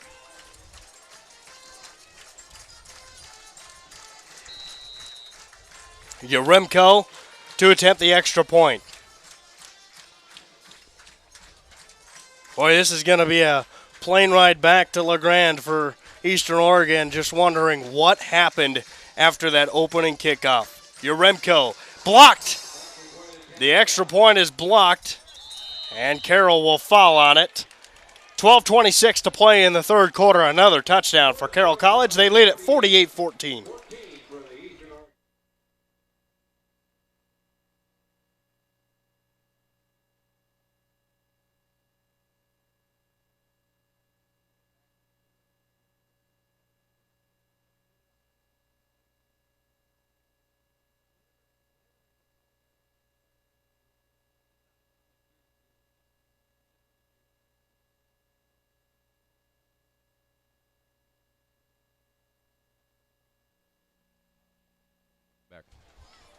This is the Victory Sports Network NAIA Football Game of the Week on the Victory Sports Network. Carroll College leading 48-14 after the block PAT attempt. The Saints go down the field, their first drive of the second half, and get 6. Much of the work on that drive done by the running back John Camino, who took him all the way down to the 7-yard line and then punched it in for the touchdown. Time Yaremko to kick it away. 12:26 to play in quarter 3. 48-14, Carroll on top. And Yaremko puts a boot into this one. It'll be Kedrick Starr at the 5-yard line. Starr with a burst of speed, trying to look for the sideline, and he's cut down from the side by Mallory. On a fine tackle. Eastern Oregon's offense for the first time in the second half. They'll come out onto the field led by quarterback Chris Ware. And the one thing I want people to understand about this football game, John, a lot of people are going to look at the score right now and gosh, Eastern Oregon, they're not very good. They're a good football team. They're a quality team. But much like we saw the University of Sioux Falls come into their own last week and beat Morningside 28-3, we're seeing Carroll College do that same sort of performance. There is a big separation between the top of the NAIA and the middle of the NAIA, and you're looking at the top of the NAIA out there in purple and gold, and you're looking at the middle of the NAIA on the other side. Eastern Oregon's a very good football team. 3 wide receivers into the game. Sampson in the backfield along with Chris Ware, the quarterback. Ware wants to throw. He has time and now will be chased out of the pocket. He'll tuck and run. And Mallory there to run him down. Lynn Mallory has had himself a football game defensively today. Chris Ware, the quarterback, has had all day more than once. He has had plenty of time today. Jeez. That was loud. Jason throwing his headset down and scared me. But Chris Ware has just had all day today to throw the football. The problem is his wide receivers have been covered up. This time wide open down the middle of the field. And the pass caught by Sean Hurlbutt on a big pass and catch. And now Eastern Oregon with a sense of urgency in their step here, trailing big 48-14, 11:30 to play in the third quarter. But the Mountaineers will not go away quietly. Play action. Ware wants to throw. Has a blocker out in front. He'll swing it towards the sideline, and this time it's too tall for Sean Hurlbutt and incomplete. Hurlbutt coming into the game had 0 statistics on the season, and now coming up with a big catch, but that one just too tall. 2nd down and 10. 3 wide receivers. Sampson to the backfield. Under center is Chris Ware. Swing it out quickly. Kedrick Starr, the speedster, up the sideline and run out of bounds, shy of the first down.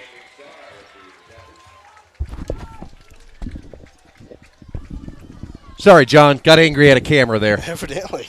Jeez. Had to go beat it up. AKA my headset accidentally fell on the ground while I was fixing something.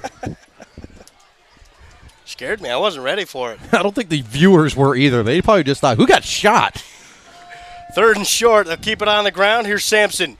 Sampson to the 30-yard line and stood up. Good enough for a first down. A penalty marker on the far sideline. I got to be careful, John. You know, today is the first day of hunting season in Montana. There might be somebody up there on Mount Helena with a scope trying to view in here through this window. It's a good thing I'm standing behind you, behind the camera, and, you know, I think through 4 panes of glass, I think I'm going to be okay. Yeah, heck of a shot. Well, you know, we've all seen that Mark Wahlberg movie, Shooter. And there's a lot of guys that play Halo, so you never know. We're sorting out the penalty on the far sideline.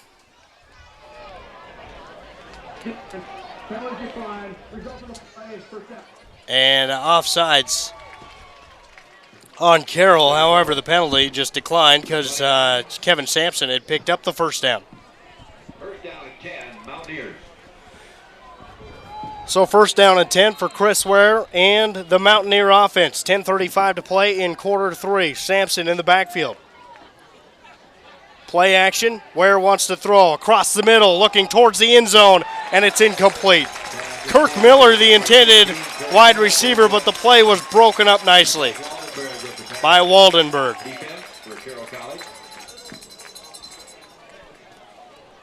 Eastern Oregon, just a good football team with struggles against a great football team here today, trying to find something that's going to work. Chris Ware this time from the shotgun. 2 in the backfield. Wants to throw. Penalty markers fly. Ware steps up, shakes one tackler, hit from behind, fumble on the play. And one of the Mountaineers, I believe it's Sampson, jumped on the football, but a penalty marker is down here at the 32-yard line. Yeah, way away from the play, and I'll be interested to see what it is. And they're pointing towards the Carroll College defense as somebody was lined up in the neutral zone there. And they apparently did not stop the clock either in between the play. That is the second offsides call on Carroll on this drive. Yeah, and this is the sort of thing that will cause Mike Van Diest's head to explode, making mental errors like this in a second-half game that you're up. He's obviously understanding that their defense and their offense, they don't have to go out and score 400 points this second half and just have a phenomenal second half to win this game, but they've got to play smart. And when you see mental errors like that, man, does Coach Van Diest get frustrated. 2nd down and 5. Ware wants to throw. Step up across the middle. Intercepted. The pass is intercepted at the 5-yard line by Morigo, and Ted Morigo bumped out on the near sideline by the running back Kevin Sampson. A big play for Morigo, his 2nd interception of the season. Yeah, great job for Morigo getting down the sideline, getting a couple extra yards. That's a bad read by Chris Ware. Morigo was sitting in the middle of the field backpedaling, and I think Ware was just trying to get it over the top of him. You just can't make that throw. Try and go for something shorter. Dink and dunk this thing away. You're not going to be able to make up the 34 points that you're down right now in one pass. Just take what the defense is going to give you and come down the field. And now you've given it back over to an offense that has just been rolling today. Gary Wagner in the gun, 4 wide receivers on the ground with John Camino following blockers, and he's hit from behind. But Camino is up near a Carroll College first down. Pickup of 10 on the play. They'll spot him just short. Want to say thanks to all the fans checking out this game from all across the country, whether it be in Montana, Idaho, Oregon, Washington.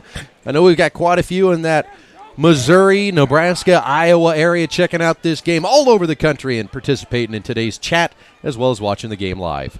Chance Demery on the ground, finding room. Demery trying to get to the outside, and he's brought down across the 30-yard line. A big run for Chance Demery. Demery maybe a little banged up at the end of that play. He's not popping up right away. Maybe wind knocked out of him or something. He's down on all fours, and he's going to be up kind of holding his stomach or his arm or something. Yeah, it definitely looks like he's holding his stomach. May have taken a shot to the midsection at the trail end of that one. He took a club from the defender, and as a defender, you're taught to swat at the football when you come from behind, and he may have just caught a lot of arm on that one, but he is quickly to the sideline and down to a knee. I wonder if that hurts, John. Here, turn around. I'll take a forearm shivvy to your stomach. Here we go. Try it on this guy, the camera guy. No, I need him to be able to keep filming this afternoon. I can babble by myself forever. I'd much rather have you along this. I won't do that, John. First down and 10. Gary Wagner from the gun, John Camino in the backfield. Camino will get the call. There's room again, and Camino to the 10-yard line.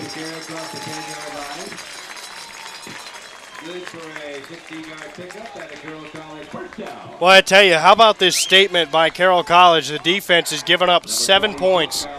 7 of those of the 14 for Eastern Oregon on that kickoff, of course. Last week, giving up a lot of points to Rocky Mountain, nearly upset. Their defense has come out and made a statement today. Yeah, their defense has played very well, and with that turnover, setting themselves up for another touchdown here as they are just with the nose inside the 10-yard line here. This time, Camino lined up as the fullback. Jeff Deal in the backfield. Play action. Wagner wants to throw. Has a man in the end zone, and it's knocked away at the last second by Nick Thompson on a great defensive play. Corey Peterson was standing in there looking for the touchdown. Yeah, great job by Nick Thompson coming over the middle to get a little swat on that one, John. And, the Eastern Oregon defense just refusing to give up here. I like the way the Mountaineers are playing right now. Granted, they're giving up some big plays, but that hustle, that fight to the end is never ending. And a great play there by Nick Thompson for the stop. 8:16 to play in the third quarter. It's 48-14. Carroll with the lead, and they're trying to add to that lead. Second down and goal. Jeff Deal with his first carry of the ball game. Deal spun out of bounds by Mark Earhart, last week's Frontier Defensive Player of the Week. He's been a little silent today, but Earhart with the tackle. Well, Saints stalled a little bit here at the 10-yard line. Haven't been able to do much against the Eastern Oregon defense. That's brought up now 3rd down and 7. They do have no opportunity for a first down here as they are goal to go. So they either got to get in or take the field goal here. Inside 8 minutes to play in the third quarter. 4 wide receivers. Wagner wants to throw. Looking to the end zone. Now he'll throw it short, and it's intercepted by Max Hanna. Max Hanna with his 6th interception of the season, and Eastern Oregon takes over inside their own 5. That's a great play by Max Hanna late in the game to get an interception here and get the ball back to Eastern Oregon, who's obviously got a great distance to go to get this thing into the end zone. But that's that never say die attitude that they have in the Frontier Conference. No matter how much you may be down by, teams are going to battle you to the very end, and a great turnover there, great interception by Eastern Oregon. Hanna, the redshirt freshman, a product of Ferndale High School in Ferndale, Washington. comes up with a big play. Now can the Eastern Oregon offense do anything with it? They start at their own 3, and the pitch to Sampson. They'll try to stretch the defense. Sampson outside of the 10-yard line, and a solid run by Sampson. He is very close to a Mountaineer first down.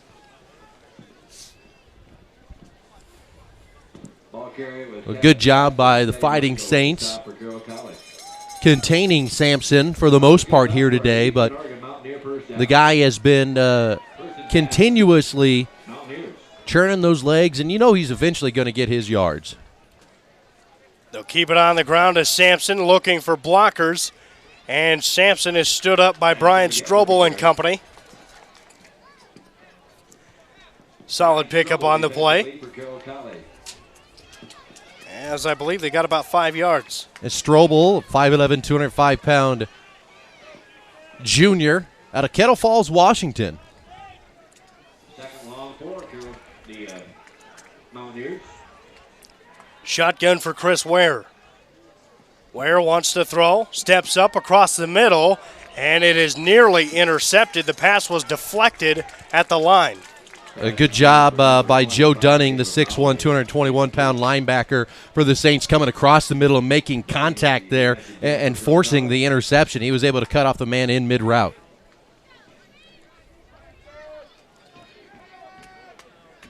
(48-14) is the Carroll lead. Eastern Oregon refusing to quit.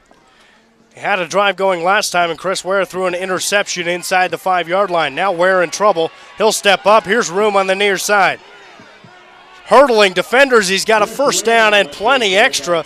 Chris Ware out to the 32-yard line. And how many times today, Jason, has Chris Ware escaped trouble and ran for a first down? Well, if you look at the one thing that the Carroll College defense has not been able to do well today, it's been able to maintain Ware when he has been able to get loose and scramble. And ultimately, that has been the key to the Eastern Oregon's offense today. When they've been successful, Ware has been able to scramble.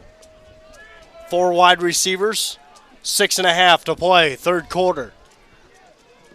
Ware, pressure, throws to the sideline, overthrew everybody, and a wise move by Chris Ware. Penalty marker down. Yeah, absolutely. Knew there was nothing there. Just heave-hoed that thing out of bounds. Chris Ware quickly over to the officials. He wants to make sure this is not a grounding call against Eastern Oregon, and it may very well be.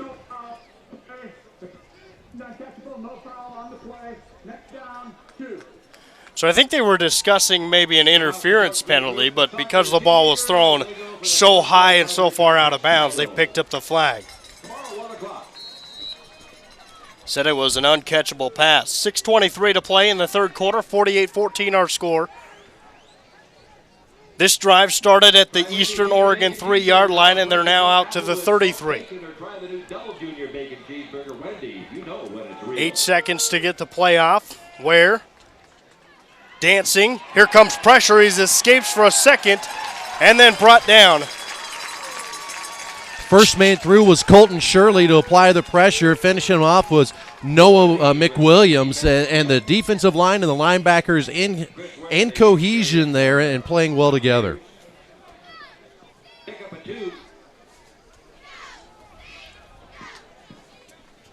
Third down and 8. Eastern Oregon, they need to get to the 43-yard line for a first down. Chris Ware barking out the signals. He wants to throw. Looking deep. He's going to air it out. Beautiful pass. Looking for Kirk Miller. And Kirk Miller couldn't make the adjustment back to the football, and it's incomplete. Well, both guys that time, I don't feel like made a very good effort on the ball. Justin Smith was battling with Miller, and those two guys were battling back and forth with one another. And by the time they looked up back at the ball, they couldn't make a play back to it, John. They both had overran it by 5 yards. I think they are too caught up in, chicken fighting with one another out there before they were able to actually see where the ball was at and go back and make a stop or make a catch. Some of the Carroll faithful, they saw the push-off of Kirk Miller and wanted a penalty. No. But you're not going to get a penalty on that play. Good punt here. Fielded by Dakota Stonehouse. Stonehouse looking for room. block in the back penalty. This one's coming back. Stonehouse down the sideline, and he's run out of bounds. With this one, a block in the back, it was clear as day, and this one's coming all the way back. You know, the one thing you look at with the Carroll College Fighting Saints and what they do with their quarterback time and time again is they try and get their best athletes on the field, and Dakota Stonehouse happens to be that guy right now. Matt Ritter was a little bit of that guy last year. When he was playing some wide receiver and quarterback, you put him in at some different positions. In the past, John Barnett was actually that guy. When Tyler Emmert was the starting quarterback, they brought him in, and I believe what they call their joker formation. They get him some different touches on the ball. Rob Luttrell did that when Tyler Emmert was the starter as a freshman during Emmert's senior year. So obviously the Fighting Saints, they want to get their best athletes on the field, and Dakota Stonehouse proving on that punt return why he is such a good athlete. But it's all for naught, and they're going to bring it back all the way to the 20-yard line. Dean Broadhead into the football game. The first time we've seen the quarterback, the junior. And we'll see if Broadhead can continue what Gary Wagner has done. Just a brilliant day for Gary Wagner. Early movement on the offensive front, and more penalties against Carroll here in the second half. And that's the sort of thing that is going to have this coaching staff grinding their teeth. They've played such a great game, but mental errors they just can't have, because when you're going up against one of those elite teams in the NAIA and you get into the NAIA championship series, you cannot make mistakes like this. Camino in the backfield. Bubba Bartlett also back there, a lead blocker. And look out, here goes Camino. He's into the open field. Carson Garcia has an angle. Can he catch up to John Camino? Carson Garcia is going to pull down Camino at the 11-yard line. What a lookout block coming back by Dakota Stonehouse. Stonehouse was watching it the entire way. He was going to lay a smack on somebody out there, and John Camino comes up gimping a little bit as he got pulled down on that play, and maybe cramping, may have tweaked that hammy a little bit as he's got that left leg stretched out, and he's holding the back of it. You know, Dakota Stonehouse was, you mentioned, just looking to hit somebody. He let Carson Garcia just run. He said, just gave up on Garcia, who had an angle, and he just went to the middle of the field to hit somebody. And then Garcia ends up making the tackle. Yeah, Camino, little gimpy on that left leg. Jeff Deal into the game now for Carroll. We've seen Jeff Deal a little bit. Chance Demery came off to the sideline. Now John Camino to the sideline, the two leading rushers on this Carroll football team.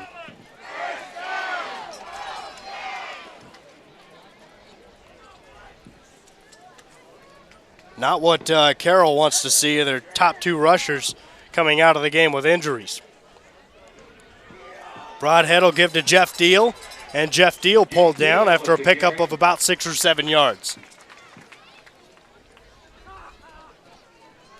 Carroll can get a first down. It would be at about the 2-yard line. In the third quarter from Washington Grizzly Stadium, Montana 10, Northern Arizona 9. 4:35 of the clock rolling here in the third quarter. Carroll's lead is 48-14.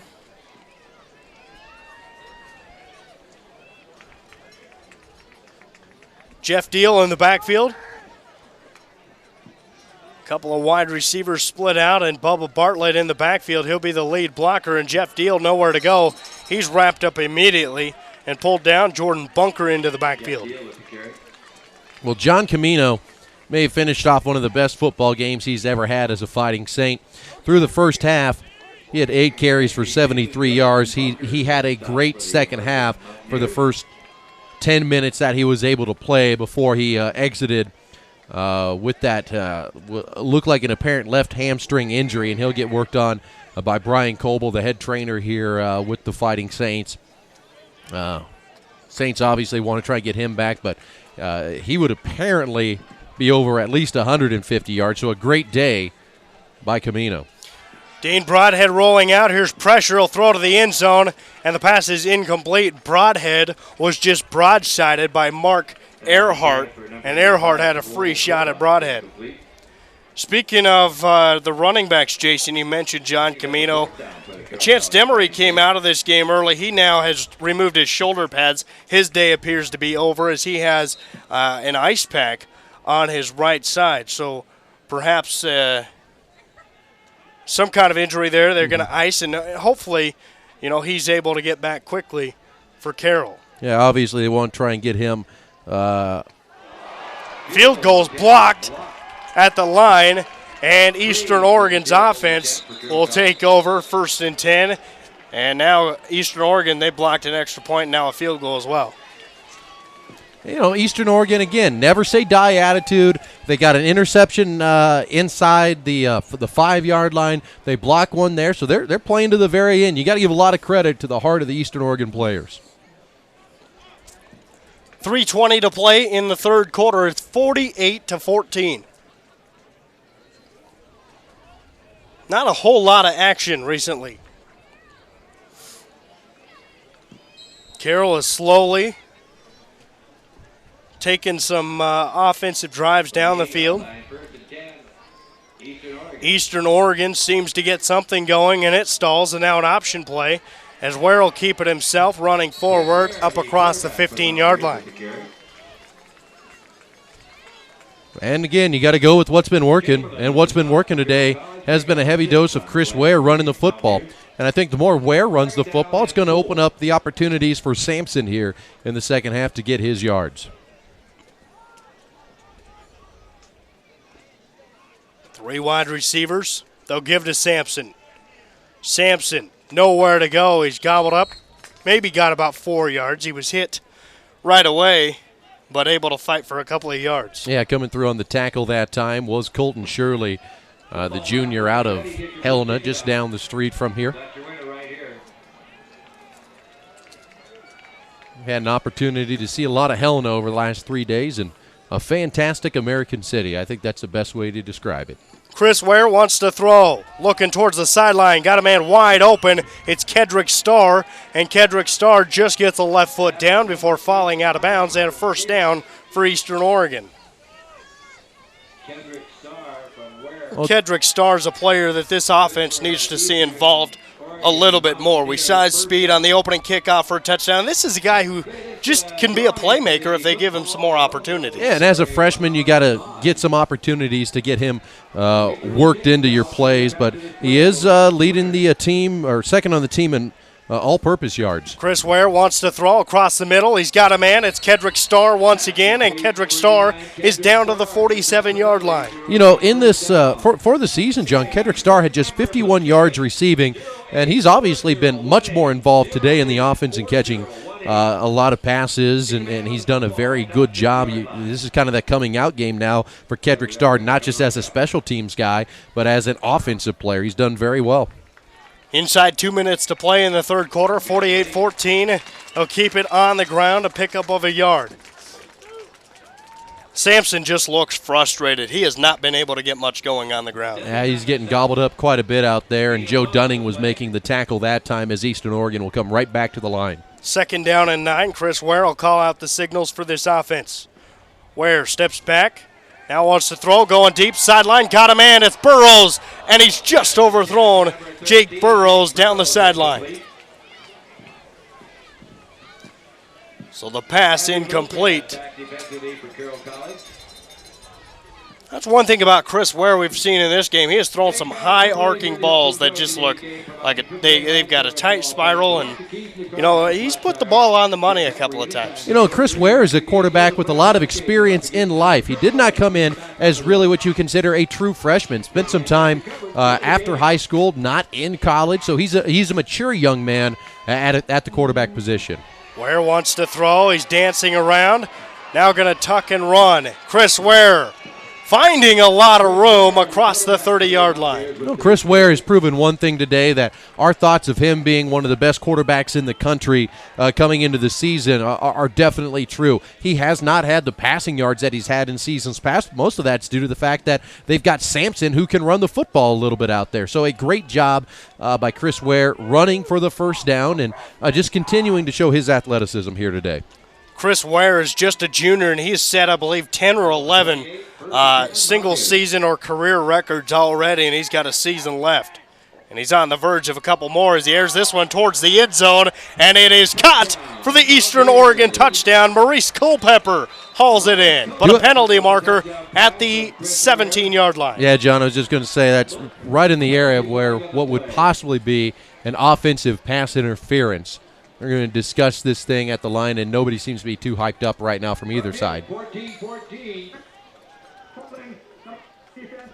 Goes on the defense. So a hold on the defense, and that's declined, and a touchdown stands now for Eastern Oregon, and something to cheer about for the Mountaineer faithful. 48-20, and nail the extra point attempt. If you haven't been with us the entire time, he missed an extra point after the opening kickoff was taken back for a touchdown, but due to a penalty, he got a second opportunity and knocked it through. 39 seconds to play in the third quarter. And the extra point kick is through the uprights. So 39 seconds to play in quarter three. Eastern Oregon trying to fight its way back into this ballgame. They trail 48-21.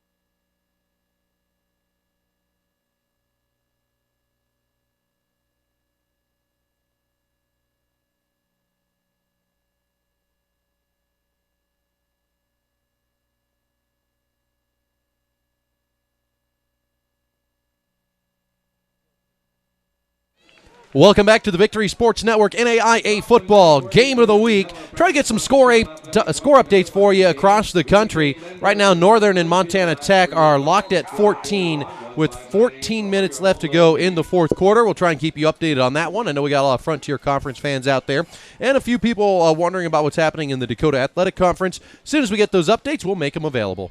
This kick, a low line drive. It'll bounce a couple of times. Fielded by Dakota Stonehouse at the 15-yard line.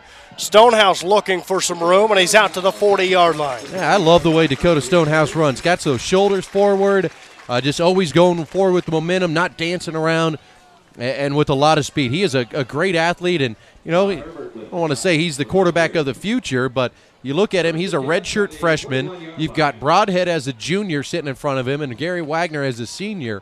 It certainly looks like Dakota Stonehouse is a guy that's going to be competing for snaps next year with Broadhead. So first down and 10, and Broadhead is out there at quarterback.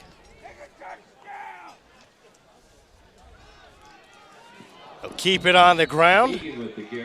And Egan, the ball carrier, dropped for a loss on the play. Boy, how about this? Now Egan getting some carries at running back. You got Chance Demery, who appears his day is done. John Camino came off with an injury. Jeff Deal started to get some carries. He came off limping, although it looks like Jeff Deal standing on the sideline. So now Ryan Egan getting some carries. Yeah, you just start looking at that two deep of Carroll College, wondering, all right, who do you go to next? And there's not a lot of next at the running back position for him to go to. 48-21 after 3 quarters of play. Eastern Oregon, they've got a hill to climb in Helena. We'll see if they can do it when we come back.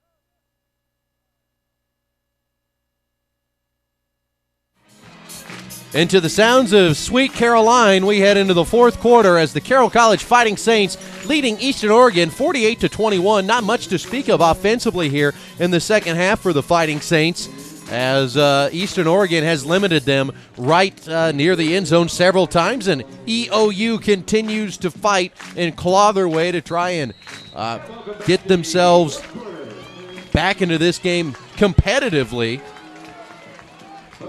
15 minutes left, and it doesn't look like they're going to be able to eke out a victory unless some miracle happens. Jeff Deal in the backfield. He'll get the call on second down, and Jeff Deal drugged down from behind at the 46-yard line. Taking a look at your statistics through 3 quarters of play, John Camino finishes the day 14 carries, 228 yards, and 2 touchdowns. What a day. Wagner, 5 carries, 74 yards, and Chance Demarate, 3 carries, 37 yards, and a score. Wagner was 17 of 21 passing, 4 touchdowns, an interception, and 263 yards. 3rd down and 5 for Carroll. Broadhead with Ryan Egan in the backfield. Broadhead wants to throw, pressure, escapes, still has time, still standing with time, and now looking for room. He'll throw towards the sideline, and the pass is incomplete off of the wide receiver's hands. It was Isaiah Linnell who got his hands on it but was unable to haul it in, and that's frankly a catch that you just got to make, coming back to it and everything. But we've got a penalty flag down about the 36-yard line, certainly in the area of a hold. You know, this is that was the part of the field where Broadhead cut back and came back across the field, and usually you get some kind of hold or block in the back at that point. A long discussion, though, what this is going to be. Looks like it is going to be declined. Yep. We'll bring out the punting unit. Chris Ware through 3 quarters. 12 carries, 78 yards for Eastern Oregon. He was 15 of 27 passing so far, 2 touchdowns and an interception. Sampson with 6 receptions for 70 yards to lead all receivers for the Mountaineers, with Culpepper having 2 catches for 35 yards and Starr with 2 catches for 28 yards.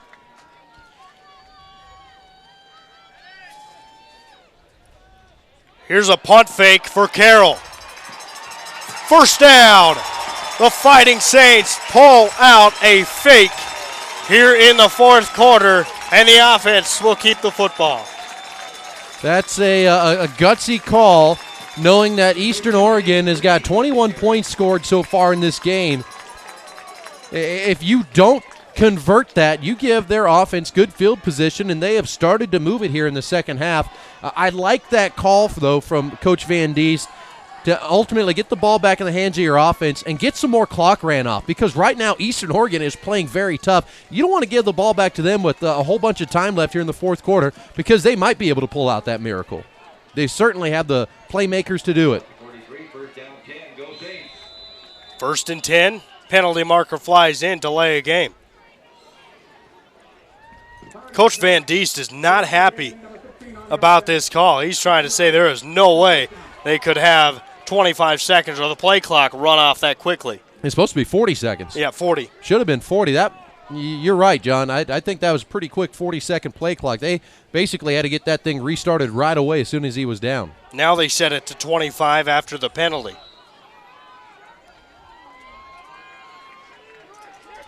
Broadhead from the shotgun. On the ground, Ryan Egan. And Egan to the 40-yard line. He picked up about 8 yards. Seth Kimball, number 44, with the stop for the Mountaineers. Seth Kimball on the stop. There's a Mountaineer slow to get up.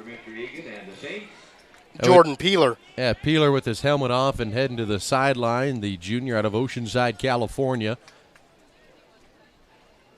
Nick Robertson comes into the game. He'll take the spot of Peeler. Dakota Stonehouse also into this game. As looks like he will line up as a wide receiver, actually.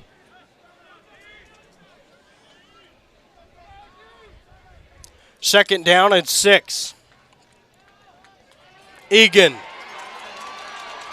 finding room, and he's busting free to the end zone. Ryan Egan, touchdown. Ryan Egan, when they go to watch that film, he might get a little guff from his teammates. Is running side by side with him, was the starting center for the Carroll College Fighting Saints. Lots of speed on that offensive line for the Saints, and they set that up with a little fake look like they were going to throw a screen out to Bubba Bartlett in the flat. Egan just got open and got to the sideline for the score. And set up by the fake punt by Carroll. 12:26 to play in the third quarter. It's 54-21. Yaremko will try to add the extra point. He's had one blocked. He's also had a field goal blocked in this game. And this time he puts it through the uprights. 55-21. Carroll College with a big lead, and now penalty markers come flying in as Eastern Oregon and Carroll, they're exchanging some pleasantries. Is that what we call it? Pleasantries? We'll call it pleasantries. See if they call it on someone or if they say it's offsetting.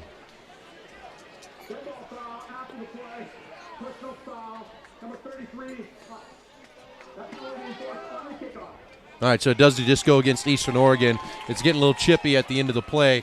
Was the senior linebacker Jared Young. Nonetheless, 55-21, Carroll with another touchdown.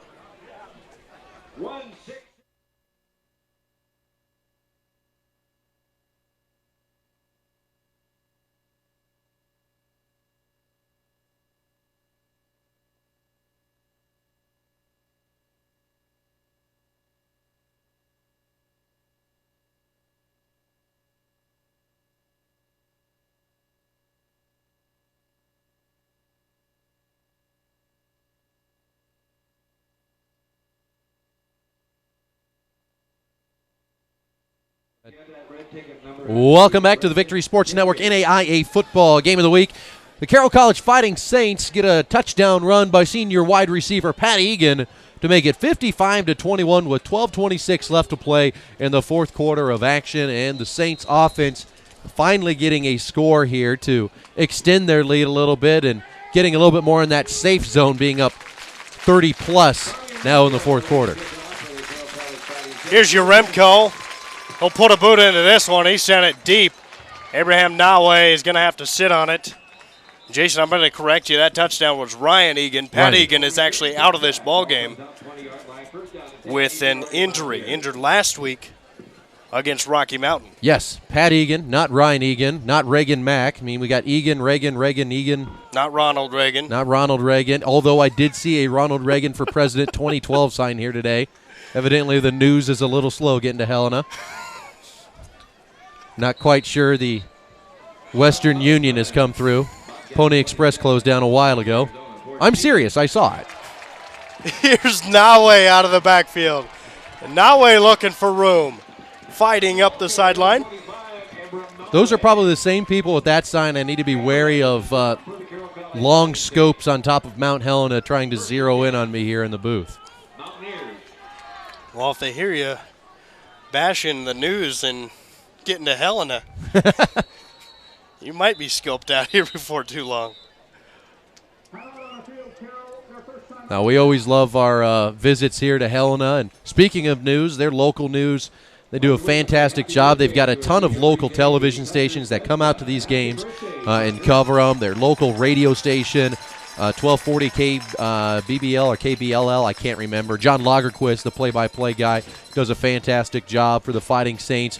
Barrett Henderson, the sports information director for Eastern Oregon, making it down and doing the radio broadcast for EOU. Just a ton of great media coverage here locally. And then you got to mention the Helena IR. Jeff Windmuller has done a great job covering the Saints through the years, and they help put together the game day insert that goes out in all the newspapers and everybody can pick up for free here. Just a fantastic job in terms of news coverage. So I'm sure they've gotten the news that Ronald Reagan is not running for president. It's just one of those wacky political groups out there that's endorsing Ronald Reagan. I'm saying that so I can get out of town safe, John. I know. First and 10. Chris Ware in trouble. Steps up, and he eludes pressure for a while, but down he goes. Chris Ware has danced for his life all game long. He has had a lot of time. I want to correct that. He's had a lot of time. The offensive line has done well, but his wide receivers have been covered up by the secondary. Then the offensive line loses their blocks, and that's when he starts dancing. Yeah, and he's been able to make a lot of something out of nothing, really. And Chris Ware just proving why he's one of the more athletic ones in the country. Second down and 14, 11.5 to play here in the ball game. Chris Ware wants to throw, will step up, has all day again, going to air it deep, got a man, it's Kirk Miller. Miller's got a man beat, and he's into the end zone. Touchdown. Just beat on the coverage that time was the red shirt freshman, Sean Donahue, out of Montana City, Montana. Donahue just unable to stay caught up with him, and you can see him kind of dropping his head at the end of that one. He'll stay in for special teams here, and they'll obviously talk to him on the sideline about what went wrong. 66-yard pass completion for the touchdown. It's the longest play from scrimmage for Eastern Oregon. The previous play had been 65 yards between Ware and Miller, but the two hook up for 66 yards here. And the extra point from Nell is through the uprights. 11:23 to play in the ballgame. Eastern Oregon, they're still sticking around. They trail 55-28.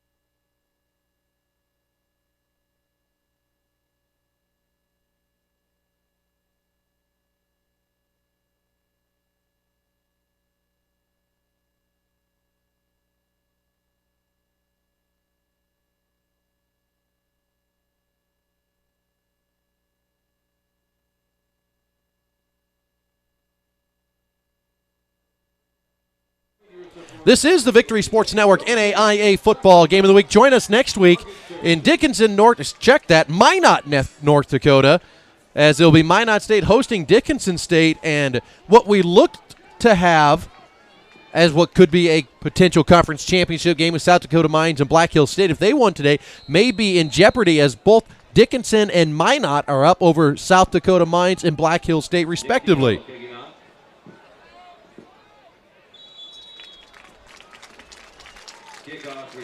The short kickoff for Eastern Oregon, recovered by Carroll College, and the Fighting Saints have good field position once again. Well, again, I like the fight for Eastern Oregon. They're going to play to the last whistle, go for the onside kick there, and try and cut this thing down to 20 points if they could get another score after the onside kick. That time, it honestly didn't look like they had anybody going on coverage around the left side there as they tried to sweep it across the other end of the field. The fake onside kick, directional kick, something like that. Ryan Egan back in the backfield. He took off, scampered into the end zone on the last Carroll offensive drive, and he'll try to butts to the outside again here. Mark Earhart trips him up. He will do pull down Egan. Taking a look at some of the scores from across the country, Dickinson State just extended their lead on South Dakota School of Mines 24-14 as they are up by 10. And Minot State, with 3:35 left to go in the fourth quarter, leads Black Hills State 17-14. How about this? Last week, Southern Nazarene was beat. They trail Texas College today 34-28. It's amazing.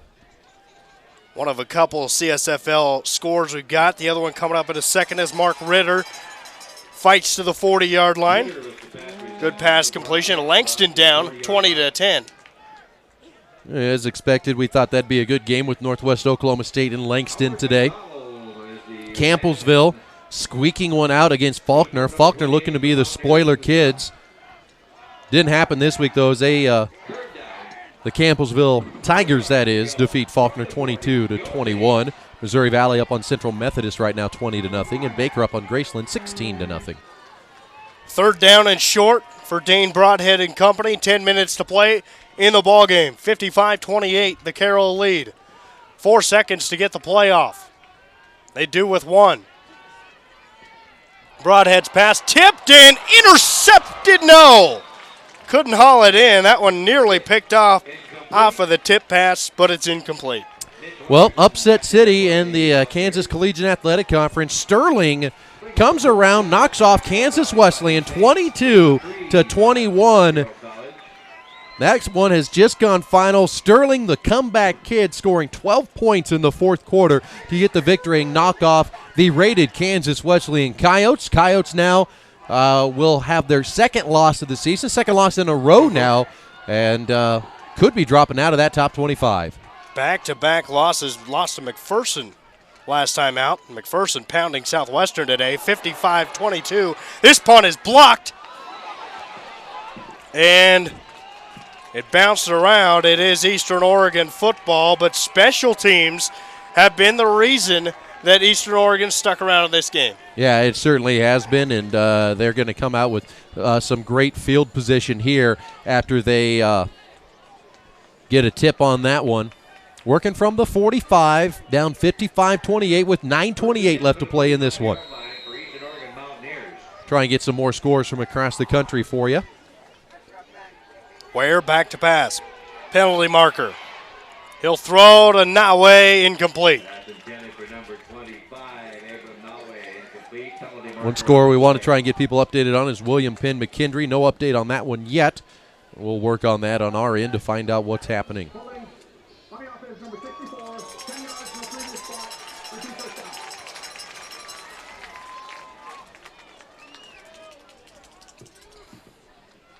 Holding penalty against Eastern Oregon. Those penalties never help when you're trying to find a comeback effort. Well, Eastern Oregon has hung around just enough the second half to keep it interesting. On the ground, Abraham Nawe, and he is tattooed at the 35. A penalty marker comes flying in. This may be a face mask. Yeah, nailing him at the end of the play there was Spencer Savage, the defensive lineman out of Veradale, Washington.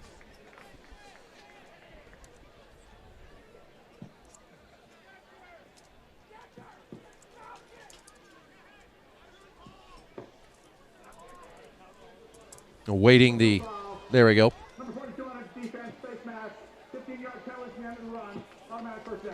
So after a 10-yard holding penalty, Eastern Oregon gets some penalty yards back, and they'll have a first down.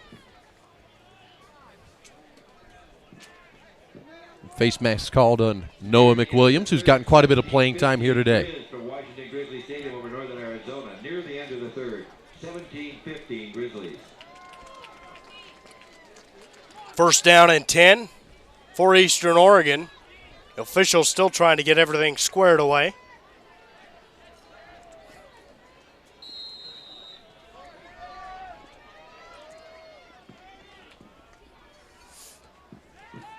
Chris Ware wants to throw. Here comes pressure. He'll cut back, gets a couple of blocks. Now going to float the ball up towards the sideline and out of play. Incomplete. Good move. As Chris Ware just getting rid of that one. Well, it would appear this one has gone final with McKendree and William Penn. McKendree University giving the Statesmen their first loss of the season, 24-14. That is one interesting game as the Statesmen looked like they were the cream of the crop in their half of the Mid-States, and now McKendree getting the victory. Well, that is interesting, Jason, and a lot of people thought at this point in the game season, if William Penn was going to lose the game, it was going to be this week against McKendree. McKendree lost an early season heartbreaker. So now the Mid-States Midwest League really in shambles. It certainly is. I mean, you look at the University of St. Francis of Illinois was able to get an upset victory over McKendree and over St. Ambrose, but they had one loss, a very tough loss to Iowa Wesleyan earlier in the year. So that, like you say, it is in shambles. Chris Ware wants to throw on third down to the sideline. He's got Culpepper, and Maurice Culpepper is bounced out of bounds, just shy of a first down. Justin Smith, defensively for Carroll College. We've had real steady viewership throughout this entire game, John, and want to thank everybody for tuning in to today's live stream on the Victory Sports Network.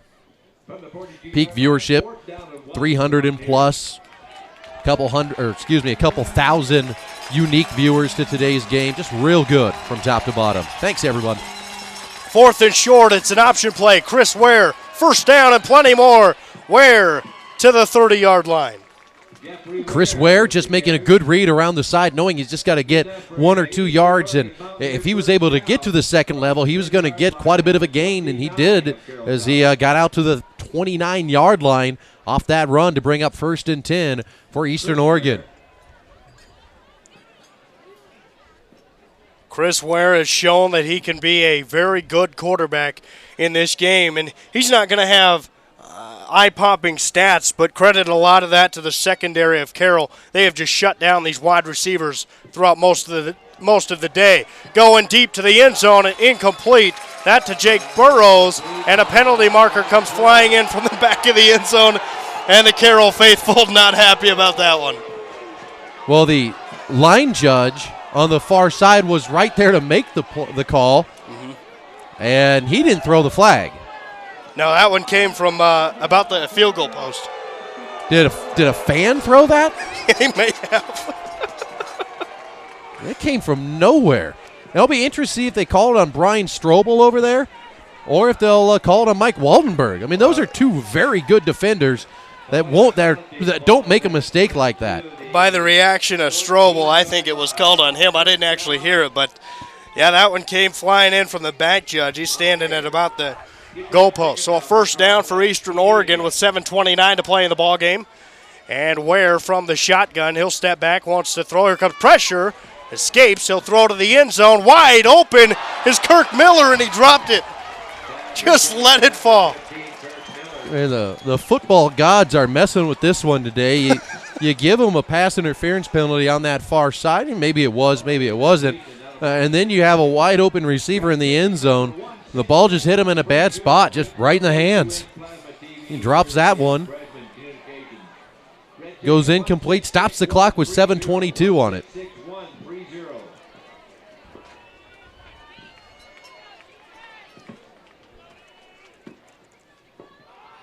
Sampson will take the give, and he's going to be wrestled down from behind as the Carroll College defensive line just playing tough up front. That's Raheem Harris coming through out of Elgin Air Force Base in Florida.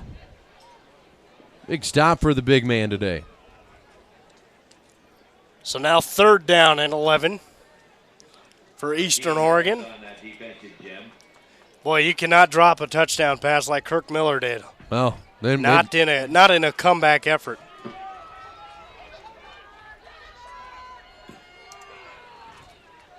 Under center is Ware on 3rd down and long. Wants to throw. Has time, now pressured. Dancing. He'll take off with it.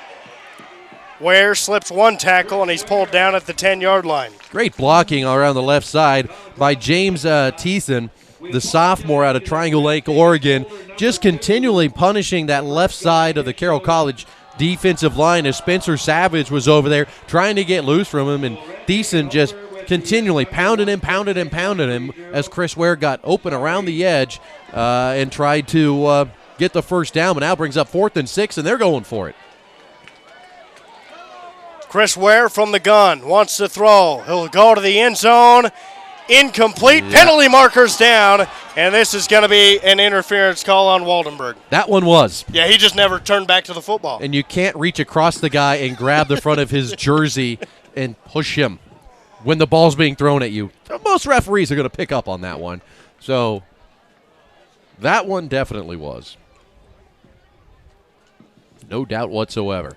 And it's going to give them a fresh set of downs and working inside the 10. So the Fighting Saints giving Eastern Oregon opportunities. And not as much of a boo this time from the Carroll College faithful, I think, because anybody that was watching the play and understands football knows Waldenberg got him. He got him pretty good on that play. Well, Eastern Oregon has been gifted a lot of yards on this drive with penalties. Looking to capitalize. Ware calls his own number. Penalty marker in. Touchdown, Eastern Oregon. Now a second penalty marker flies in. And we'll check the penalties.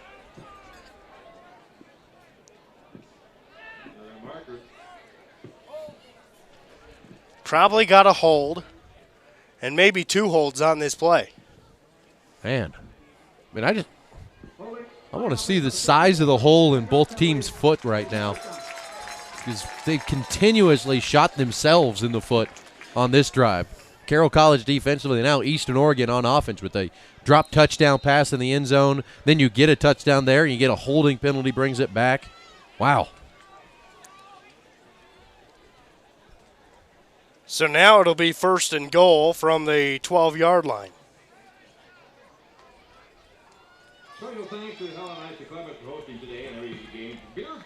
This may be one of the longest drives where the offense didn't gain much positive yards in the history of the game as Sampson is cut down.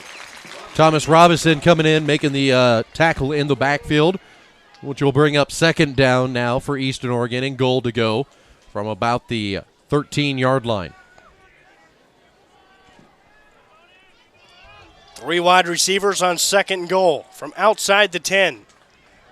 Ware pumps, still looking. Here's pressure. Slips the tackle. Gets past a 2nd defender and 3rd, and now hit from behind and a penalty marker. That's fitting. Another penalty marker. This one I think is going against Eastern Oregon, blocking the back. There may be and as many or more penalties on this drive as there have been in the entire game. Absolutely, and Thomas Robinson is banged up on the play. He's down on a knee on the far side, and the training staff for Carroll's going to hustle out. You know, they were asking for somebody right away to tend to Robinson. And that penalty went on Carroll College. They just said it'll be an automatic 1st down. Right now we got 5:04 left to play in this one, with the Saints leading 55-28, and this has definitely been the longest drive of the ball game. Jason, we mentioned the William Penn and McKendree game, one of the bigger games going on today, and so I found the stats here. I think I found what you need to do to beat William Penn. They were held to 268 yards rushing. Yeah, considering they average almost 500 a game. I mean, 268 for most teams is a good day. But when you can't throw the ball, I mean, William Penn, the only reason that they do get passing yards is people are so sucked in on the run with them most of the time. And just 1 rushing touchdown, and that's just not William Penn. So McKendree appeared to be well prepared for that one, and they got a big win. Game set up perfectly for McKendree. They had the number 8 rushing defense in the country, and if anybody was going to stop them this year in this that conference, it was McKendree. Chris Ware going to roll. Looking towards the end zone. Here comes pressure. Ware will keep it himself. Into the air! And he's down to the 1-yard line. Taking a look at it, and, man, he went up and got smacked hard down and landed hard on his head at the 1-yard line. Yeah, I thought the way he landed, I was thinking, uh-oh. But he got up and wanted a touchdown right away. Chris Ware showing his toughness. Hey, A for effort, man. Doesn't get you 6 points, though. He'll try to throw again to the corner of the end zone. Kirk Miller cannot hold on. It's incomplete. They're trying to convince the line judge on this side that he actually caught that, but the only thing that caught it was the ground. That was a good call. What's that yellow thing out there? I don't know. It's going to go against the offense. Now that Eastern Oregon has got a penalty to back them up outside of the 10-yard line, it'll only be fitting for Carroll College to get a 10-yard penalty on them and give them an automatic 1st down. Is there such thing as a 18-play, 12-yard drive? There is now. Oh, man. That last 9 minutes? We might be there. I cannot remember what time this drive started, but I tell you, it is it's been quite the day. See if I can find it on the stats that are running right now. Ware drops back, wants to throw. Towards the end zone, incomplete, intended for Kirk Miller once again.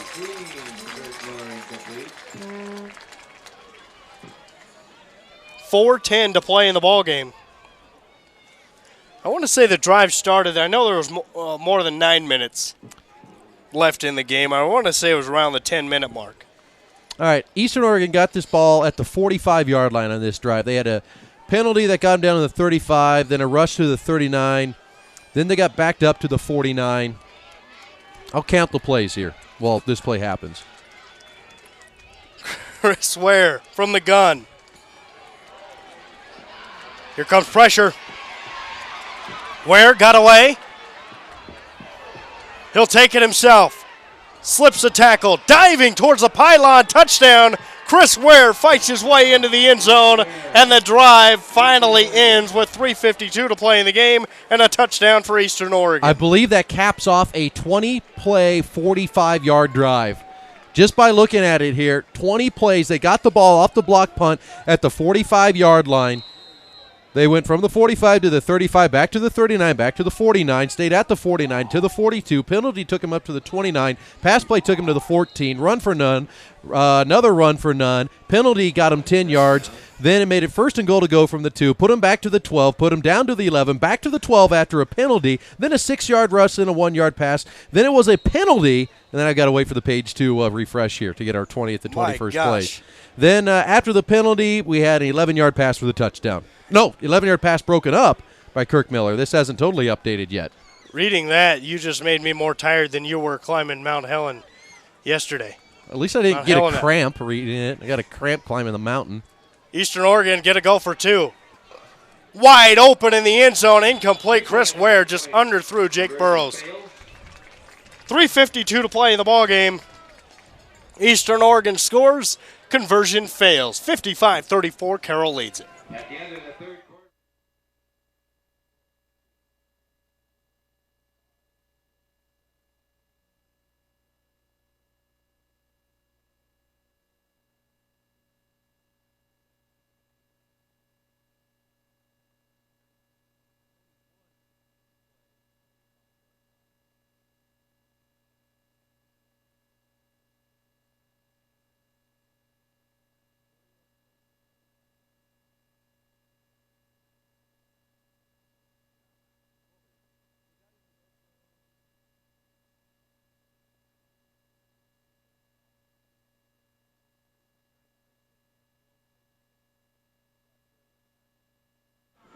So Eastern Oregon caps off a 21-play, 45-yard drive in which they spent 12 of those plays inside the red zone. It's just amazing the amount of second chances that they got via different penalties and penalties and Here's issues. the onside kick. It's a high bounce fielded by Dakota Stonehouse, and Stonehouse looking to gain some yardage. He's inside the 35-yard line, and Carroll will have it 1st and 10. And now Bubba Bartlett getting a limp off the field. Man.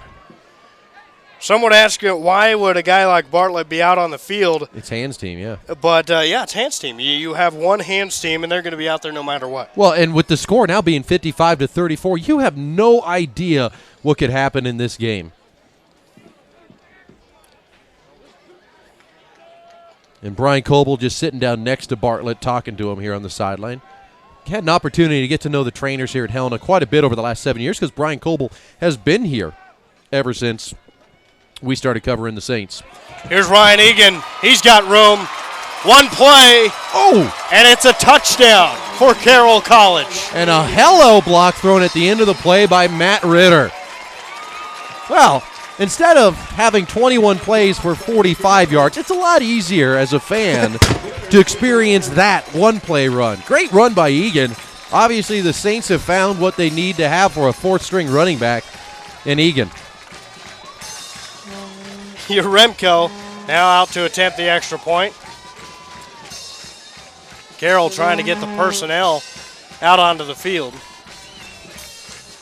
3:32 to play. So that was a quick answer, just 20 seconds after the score. And now Yaremko's kick is no good. The ball is loose. It is still loose. Picked up by Eastern Oregon. They're going to run with it. Looking for some extra points. It's the big fella. It goes down. Turf monster. 40-yard line. He got excited. He got excited on that one. Unable to convert. And just like that, it's 61-34. Carroll's offense just dominating this game. The inner monologue in Seth Kimball sounded like Adam Sandler and the Waterboy probably running that football. Turf monster got him at the 40-yard line. Come on, Kimball. Being a defensive guy, I love that. I love you get the block, you get the big man guy that's not supposed to be carrying the football out there. Great effort by Seth Kimball, who's a fabulous defensive football player for Eastern Oregon. Never say die, the Mountaineers today.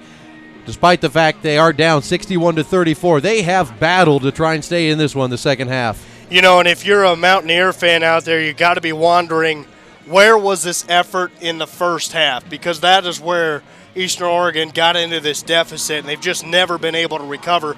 But the second half effort, you have to applaud for Eastern Oregon. Absolutely. Great second half effort. Some of that comes back to is Carroll College playing as focused as they were in the first half. And I think it's a little 50-50, John. Some of it is, the Saints aren't as focused as what they were in the first half, and they've had more penalties and turnovers here in the second half. But the other part of it is Eastern Oregon has forced some of those things to happen. Yaremko to kick it away. Abraham Nawe, Kedrick Starr back deep for the Mounties. They'll try to light a spark as this kick will go to Kedrick Starr. Starr's return to kick off for a touchdown in this football game, and it'll go to the far sideline, run out of bounds, and here comes another penalty flag. Looks like we got a hold going in about the 34-yard line. It's about fitting if Eastern Oregon now possession the football. Should be some penalties. Who knows which way this is going, though?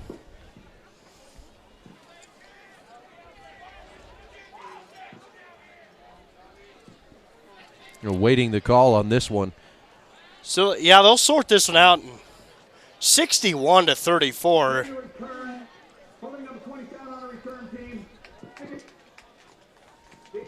And again, this game just got out of hand early, and you can't say enough about how well Carroll is playing right now. They look like a pretty darn good football team. Yeah, the Saints got up early in this one. Played very well in the first half. Gary Wagner had a great day. So did John Camino. Bubba Bartlett did quite well.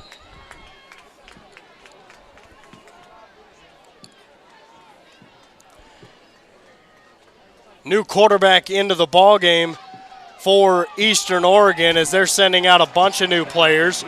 And the official gets taken down as he tosses a penalty flag. And we're going to start seeing a lot of new faces for Eastern Oregon as well, as Ray Walzer is now into the game, the redshirt freshman from Mount Vernon, Washington. Yeah, and Eastern Oregon just holding on the outside that time. Then the wide receiver actually, had a cut block back into the line judge on the near side.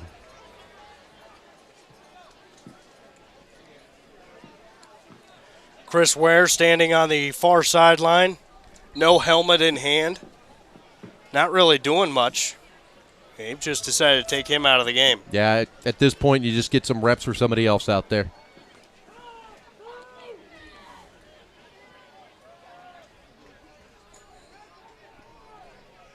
Here's Walzer.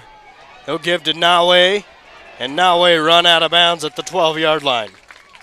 Matt Upham with the stop for the Fighting Saints.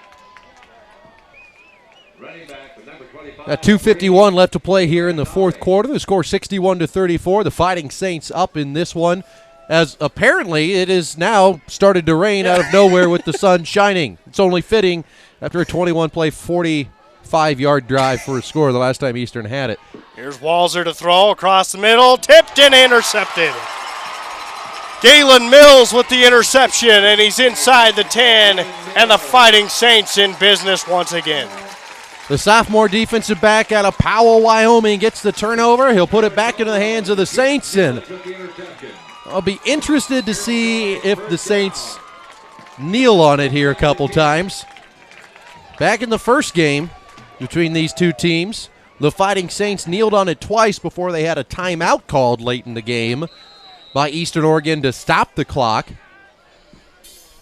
And after that, Dakota Stonehouse ran a quarterback sweep into the end zone, or ran a sweep play into the end zone for a touchdown.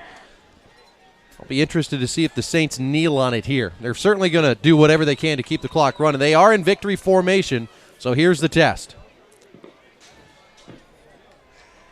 Dane Broadhead will go to a knee. Eastern Oregon does have all three of its timeouts. But at this point, you got to wonder if Coach Tim Camp and company would be wise just to wave the white flag as we tick down to 2 minutes left to play in this 61-34 game. Coach Camp, he's at about the 25-yard line. He's taking his headset off.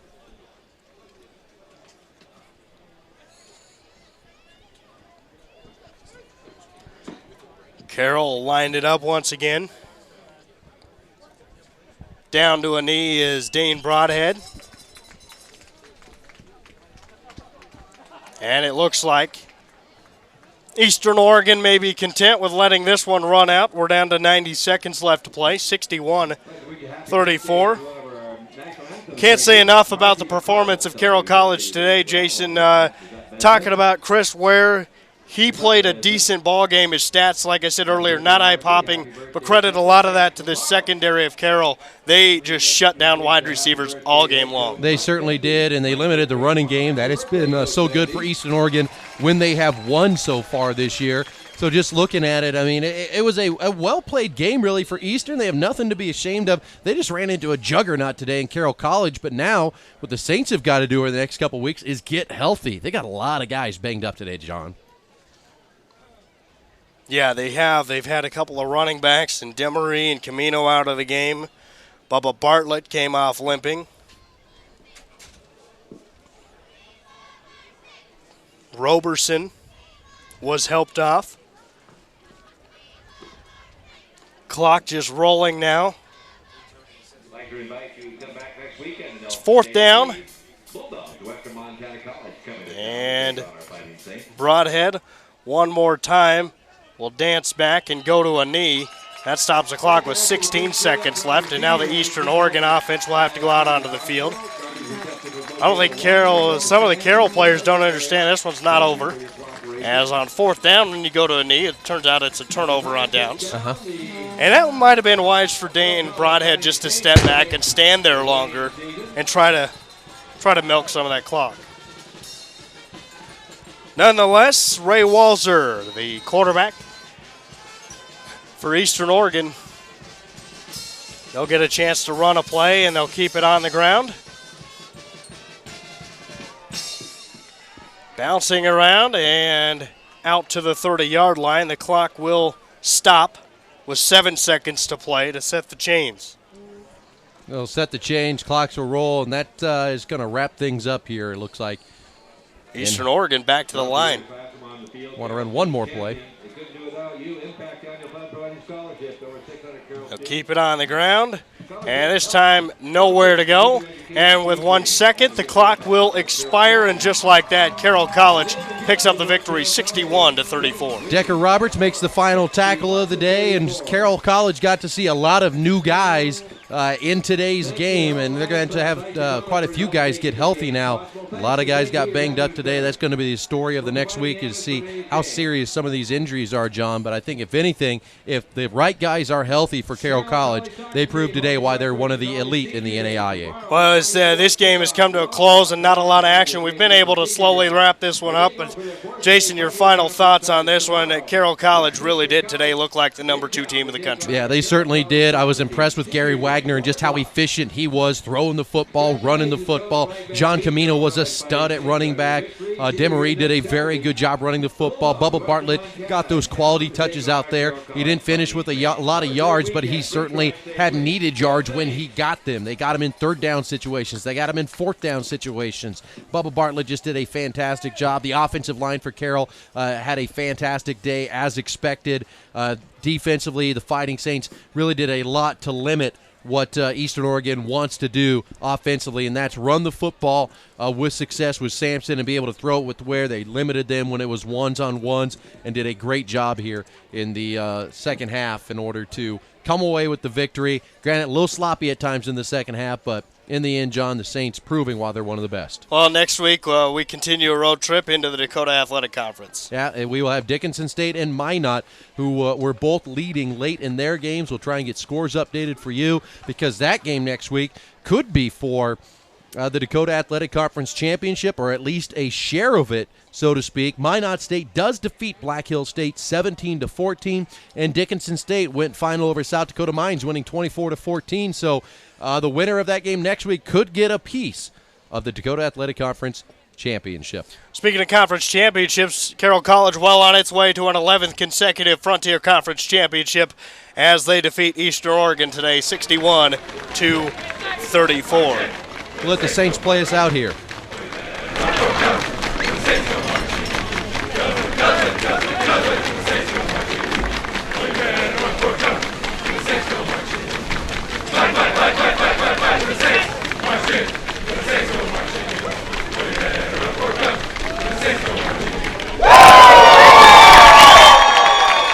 Big thanks to everybody here at Carroll College, Bruce Parker, the athletic director, everybody for helping make this broadcast possible, including the men's basketball players for helping out running cameras and all the behind-the-scenes action. For everybody here at Carroll College, Jason Dannelly alongside me, I'm John Thayer. So long from Helena, Montana, and for all of your NAIA news and scores, log on to thevictorysportsnetwork.com.